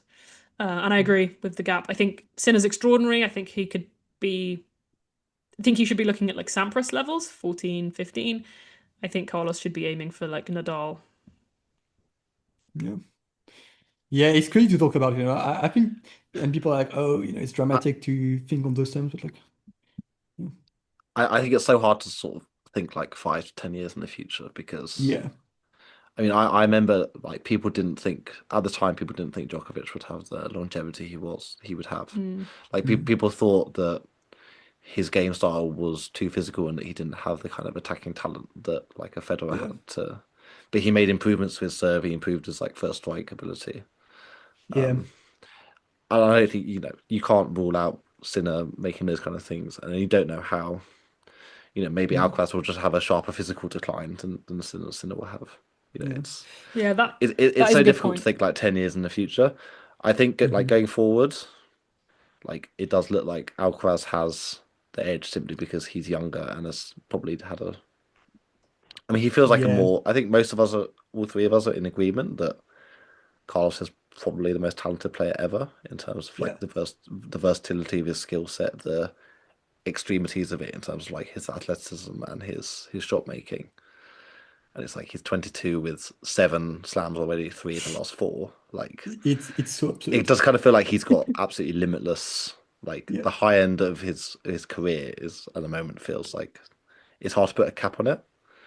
yeah, Whereas like with Sinner, it kind of feels like he could have an all time great career, but it's like you can imagine it being in the realms of like maybe 10, 15, maybe even 20 slams. Whereas I mean, at the moment, Alcaraz, it feels like you could get anything really. yeah, yeah, no, it's true. And yeah, we were talking about it. The fact that Djokovic became this, the best player ever also has a lot to do with the fact that his game was able to improve this much. And while I do think, also does improve at like a very, I mean, Djokovic had 7 slams when he turned 27, yeah, I look at that yesterday and which is crazy to think back. yeah, Still time for you, Pagula. that made, I was about Like to say that Alcaraz is made, 22. yeah, that made me feel He's going to better turn about 23 Iga, with if anything. I was like, oh, well, I maybe, thought you were going to say Iala. no, I meant Iga. I was like, maybe 7 can wait. Sinner has more slams than Djokovic did at Sinner's current age. Yeah, But that's kind of but crazy. the But thing is, Alcaraz has like 6 more slams than Djokovic had when he was 22. the thing is that Djokovic is an all-time improver, and I don't think we've seen anyone like that in pretty much any sport. I've never seen like a goat who's grown, who's like seen where the level has to be, like of his peers at a reasonable age, like let's say 21, 22 years old, and then said, right, I have to improve and change my game to get up to this. I mean, the forehand used to be a huge weakness, and now it's one of the best on tour. His serve used to be a huge weakness. I don't know. I just would be so shocked But if my anyone point could do. is has Sinner not shown like similar traits in terms of he's gone from being what he was in Yeah. 2022, 2023 to suddenly being a 90% win rate player. Yeah, I think Yeah, but I just don't. It's like he didn't. I Sinner didn't win a slam and kind of drop off in the way that we sometimes see some players. He then turned that into one of the most dominant seasons. yeah. I do think Sinner Like he, improves a lot, but I think Alcaraz is improving even faster, which is what's kind of scary. I we'll mean, because see. I feel quite differently to how I did a year ago, which is I thought Sinner was kind of the more relentless kind of player Yeah, who I could mean, kind of who would he would bring up he would bring out a kind of 8 or 9 out of 10 level every tournament, and he would keep winning. Whereas Alcaraz yeah, was like sometimes some tournaments he would be better than Sinner, but like Yeah. it felt like his actual baseline wasn't at Sinner's level. And Yeah, it's really the there's improvements he's made in the last year that make us, Mhm. I think, make me Yeah. now feel like he's probably got the edge. Yeah, there was like a solid like 1 year gap where it really felt like it was kind of anyone's game, and they were like actually evenly matched. This It's is really from like the start of clay season last year. yeah. I mean, You if know you look it at Alcaraz's results like before that, over sort of 2024 and the yeah. start of 2025, it was pretty patchy. Like he obviously had the Mhm. Channel Slam that he did, Yeah. but really after the Olympics until clay season last year, he Yeah, wasn't he wasn't good there. But yeah, wasn't I think good. there have been like He dropped two down to number 3, didn't he? yeah, that's Yeah, true. That's crazy. There were like two like massive like bumps in someone's level that kind of changed everything. So the first one was Sinners in 23 where he went from being, decent against Alcaraz and not even remotely on the same level against everyone else to actually the second part of this like generational rivalry. And now it's like it feels like Alcaraz has created some separation again, Hmm. which it's so crazy to me. Like Yeah. Yeah. Imagine if when Sinner had 3 championship points at the Roland Garros, yeah, you saying to someone, we're now off to the US Open 2026. Sorry, the Australian Open 2026, and Sinner's only won one of the slams. Like, yeah. because if Start he'd won that talking. Roland Garros, like, how the fuck are you going to beat him at Wimbledon and US Open and Australian Open? Like, everyone was saying when he was up 2 sets, people were saying, right, that's it, career calendar slam, it's happening. Like, no one Yeah, can get close to him. yeah. If that's so Carlos is going to true. get straight setted by him on clay, where do we go from here after his massive That's ban? the match points weren't after straight sets. But yeah. Oh, you mean I when she understand. was No, no, I successful at understand, but that? I know Yeah, that people were saying it yeah, after yeah. No, he they was up 2 were. sets. No, no, No. they were in The the match Oh no, fourth. points they were were. for three. No, they were in the third set. No, no, they were in the fourth. Yeah, I think so. No, they were in the third. I will 100%. bet you £100 his match points were in the fourth set. Do you really want to go for that? Yeah, look it up, bro. That's Shall crazy. I open Flash Score now? We'll do it live on Flash air. score. How else do Because you check point by point? he wasn't down two sets No, and because match I point. literally remember thinking it must be the only time someone's like served for a straight set win. No, but So, sorry, when because he was 1 point away from winning the tournament without dropping a set to then actually not win the tournament at all. Like I don't think that's ever happened. It was in the fourth. yeah, it was in the fourth. Was it actually? Yeah, I haven't looked it up yet, but I think so. it was 6-4 in the third set, so he can't have Because had match points. he twice went up a break in the third. Those of you who can watch it, look, 6-4 in the third means he can't have had It match was in the points. fourth. It Yeah. was in the fourth. I'll send you my PayPal. He did twice go up. He did twice go up a break in the third, but it Yeah, was in that's the true. fourth. I mean, he had so many chances. That They were fucking match early went breaks though, whatever. weren't they? They were like, Yeah, it's true. yeah. But Anyway. yeah, no, and in many ways, that's what I'm always saying. That type of match, and even the type of day each of them had on Friday, is somehow an even bigger like difference maker for like the slam count than the actual tennis ability. Where I also think Alcaraz has the edge, but yeah, it's that combination as well, which is like so hard to overcome. So then put a number on Sinner's slams and Alcaraz's slams the way we did with Rybakina and Okay. Sabalenka. I mean, I know what was It's so much harder. Yeah, it is It's borderline impossible. I think because they're younger as well. It's like you can make a prediction that it could just be so far off the mark. yeah. I know what I'll say. I'm Go on. doing it for the bit. For Sinner, I'm saying 14. For Alcaraz, I'm saying 25. All right. Yeah. That's I'll go. honestly about how I feel, to be honest. I feel It'd good be- about 15 for Sinner, 22 for Alcaraz. So I think I guess if I had to put a number, those would probably be what I would do. like which one? I Oh, do like think there's a around. solid- Yeah, I do think there's a solid chance he gets 25 plus. yeah.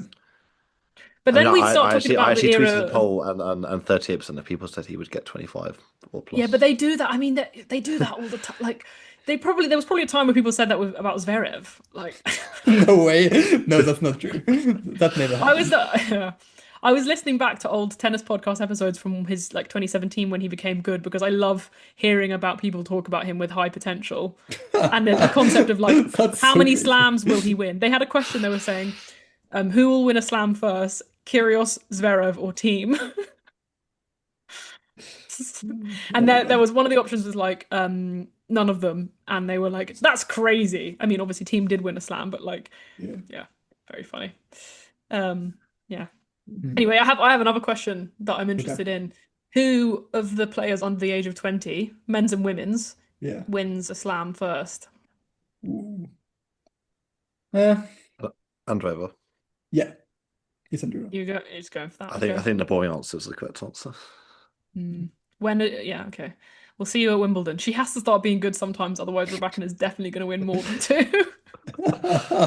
Oh, so she's your big hope for the like She's preventing a Rybakina from. she's a big part of it because you can imagine if she gets to the level we expect her to get to, Mhm. she can get four slams over the next 5 years, and then you'll have Coco getting 5+ slams over the next 5 years, Iga getting 5 slams over the next 5 years. That takes away a lot from Rybakina Sabalenka types. So Yeah, but I don't know how you can be like so confident that like Iga and Coco win five and that Rybakina wins zero. because I look at with my eyes, I have eyes. Are you eye So you seeing didn't Iga watch right the now? quarterfinal of this Yeah, podcast? like what are you eyes telling you? Look, what Iga has 6 slams, right? Mhm. 6 slams. And she has the same number of Wimbledon titles as Rybakina, despite the fact everyone says every year Rybakina's winning this shit. She's just like that tournament changed everything for me because it's just like she can be shit most of the year, but then if she decides to be anything close to her peak level, she can just win a slam. Like she's just like her peak level is way better than others. I really maintain that. Mm. Yeah, well, I mean we already talked about this, whatever. Uh, it's going to be an interesting year. Oh, and we did get a question by actually one of our ooms on. So thank you. Please do send questions and comments or whatever on Spotify or YouTube or wherever we want to go. They asked, so who did well at this AO, uh, and who like which of them will kind of fail to maintain that level? I think you can think of like Badosa last year, great Right. AO, made the semis, didn't do that much else. hmm The question is who did well at the AO, I think. Who did well at the AO even? Yeah, um, so I mean, who were the most like surprising well, ones? Like maybe Iviovic. Tien and Jovic. Mm, yeah, yeah. But they're so young Um, that it's like it feels a bit yeah, it's a bit harsh. predicting them to then have a bad tour Yeah, year feels a bit harsh, even if it yeah, might no. happen. I mean, I Svitolina, is she gonna? it's one of those things where, yeah, I think Vitorina will probably do okay. I can see top 10 finish or whatever. But like, if you think about a slam as like making the semis is a top four finish, I don't think she's going to win quite that much. I don't mm, think she's going to dominate people like Garth and Rivas. That's much more in future meetings. I think I don't that think people that all expect it seems though, really. before each of these matches, were like, yeah, I think Vitorina can do it. But I, if she plays each of them like 5 times, I think she loses more often than not, probably. mm. I honestly don't feel strongly about anyone. Like I think all those quarterfinalists are pretty standard on the men's side I'm Yeah. looking at least. Perhaps Darderi, he reached the fourth round. Well, I think that might fourth be a round, bit. I mean, yeah, Yeah, but all the anyone. quarterfinalists are like Yeah, it's the okay. worst the worst player there is probably Shelton, or I was impressed by Dimonor, so I'm not going to pick him. Okay. I On the think Shelton was more women's, more impressive than Dominor. no, I disagree. Okay. On the women's, Pagula.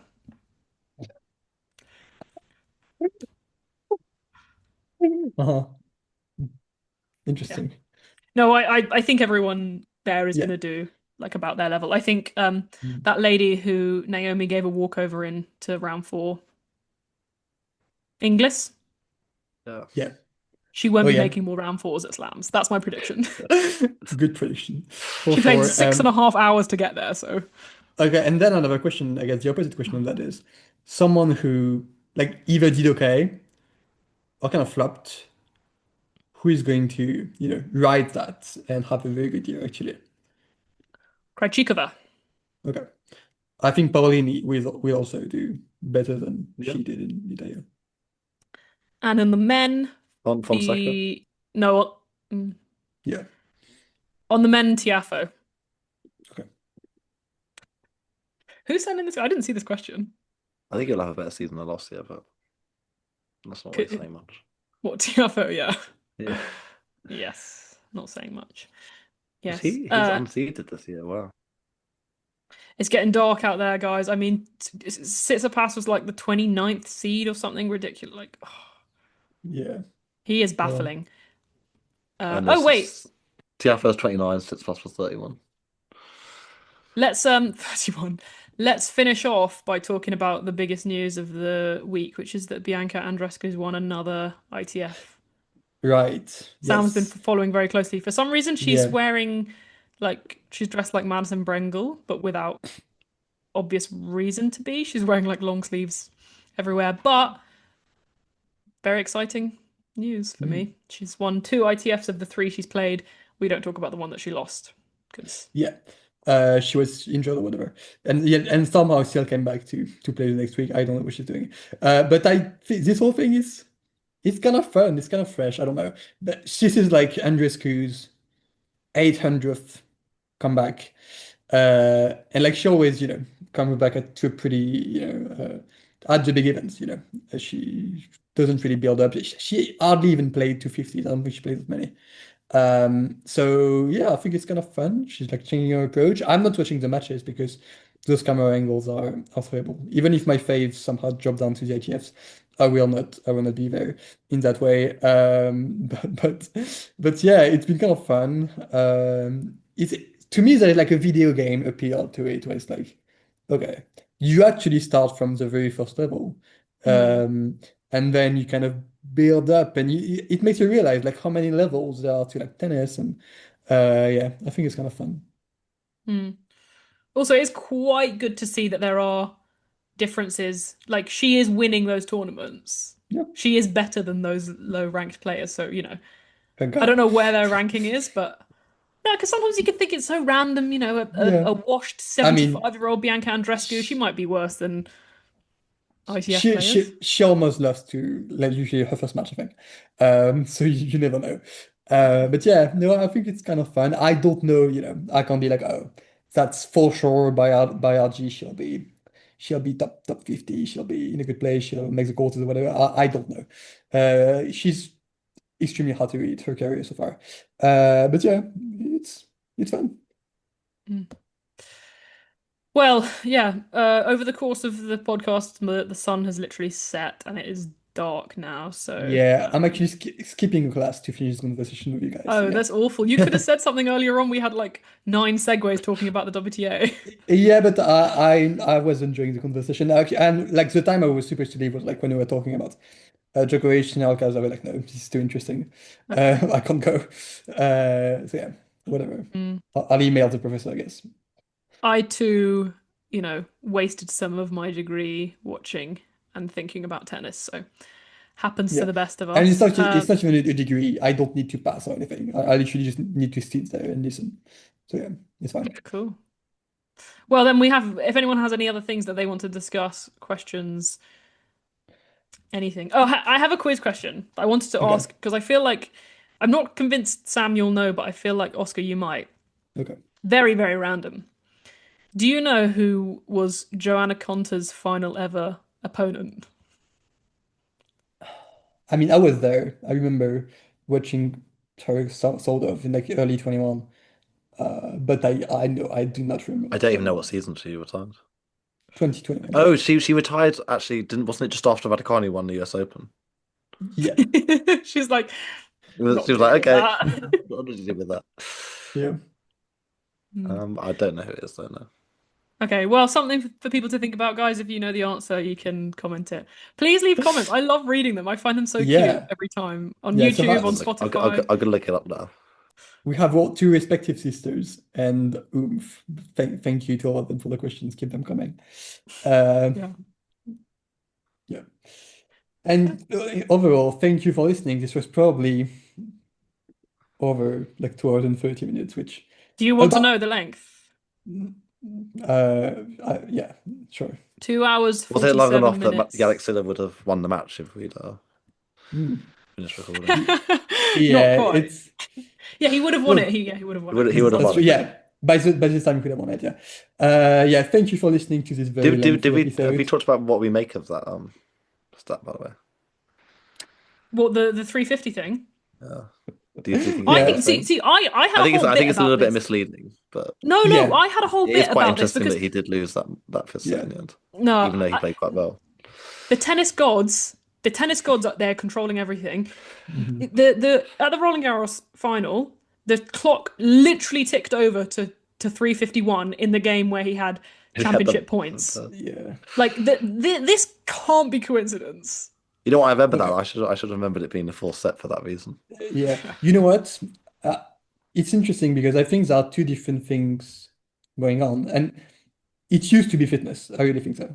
And he would probably tell you this as well. You know, he just would crumble kind of physically, and that made him kind of unable to get over the line in such long matches.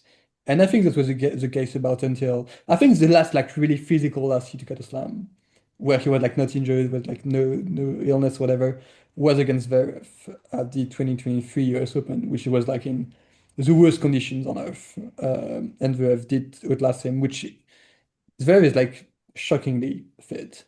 I Uh, agree with that. He never ever has any physical things unless the tennis yeah, gods say literally Nadal will strike break his him down ankle.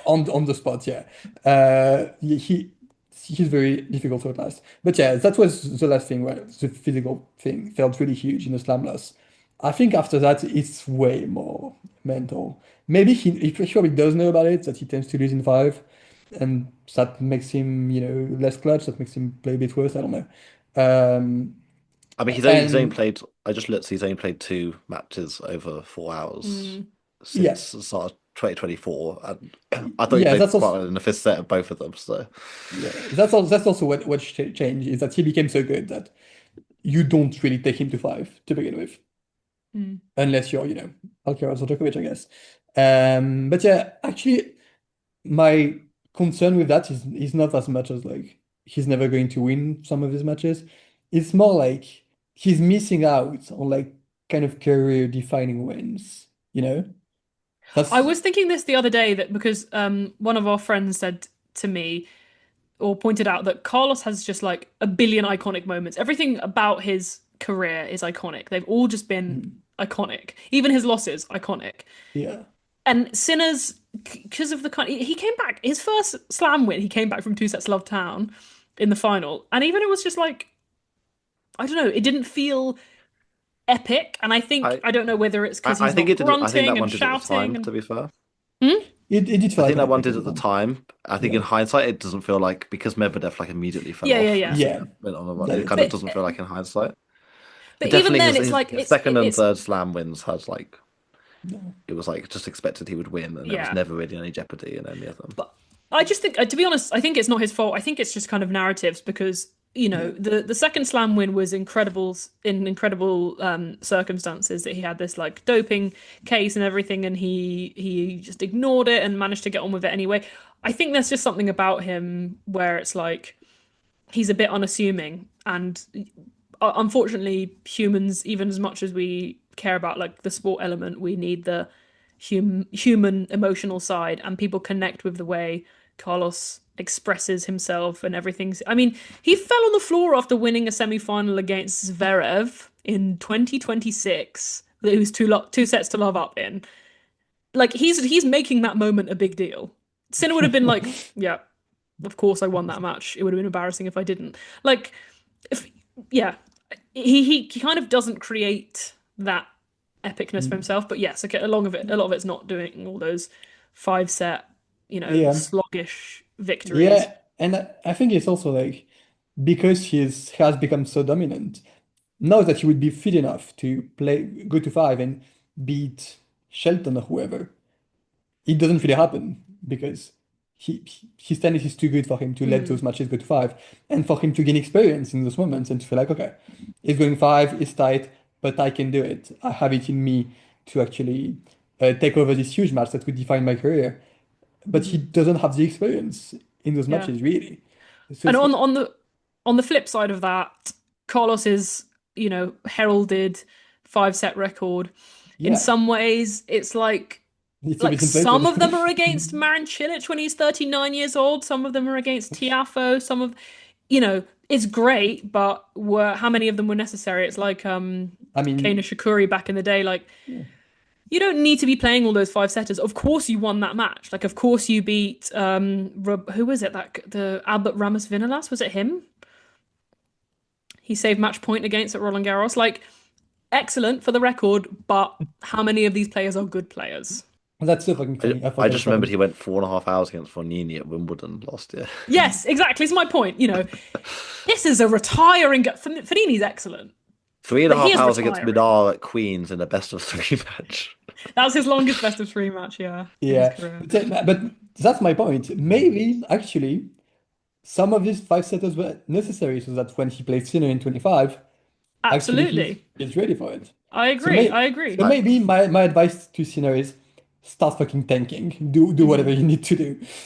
I don't know. Yeah, I think that you really you need some of them to be able to, and I kind of think that part of Iga's problem is she's not that experienced playing those tight 3-setters in big matches, or she wasn't like I don't know, Well, like 2 years ago. Maybe nowadays she is, but so many of her victories were like quite comfortable in big matches well, now that the issue is that she's losing too. Not that she's she has losing had. epics. You say that, but Iga she's does had. actually She's have a good record in long matches, to be fair, I think. Yeah, Yeah, and I think probably a lot of that's the like fitness.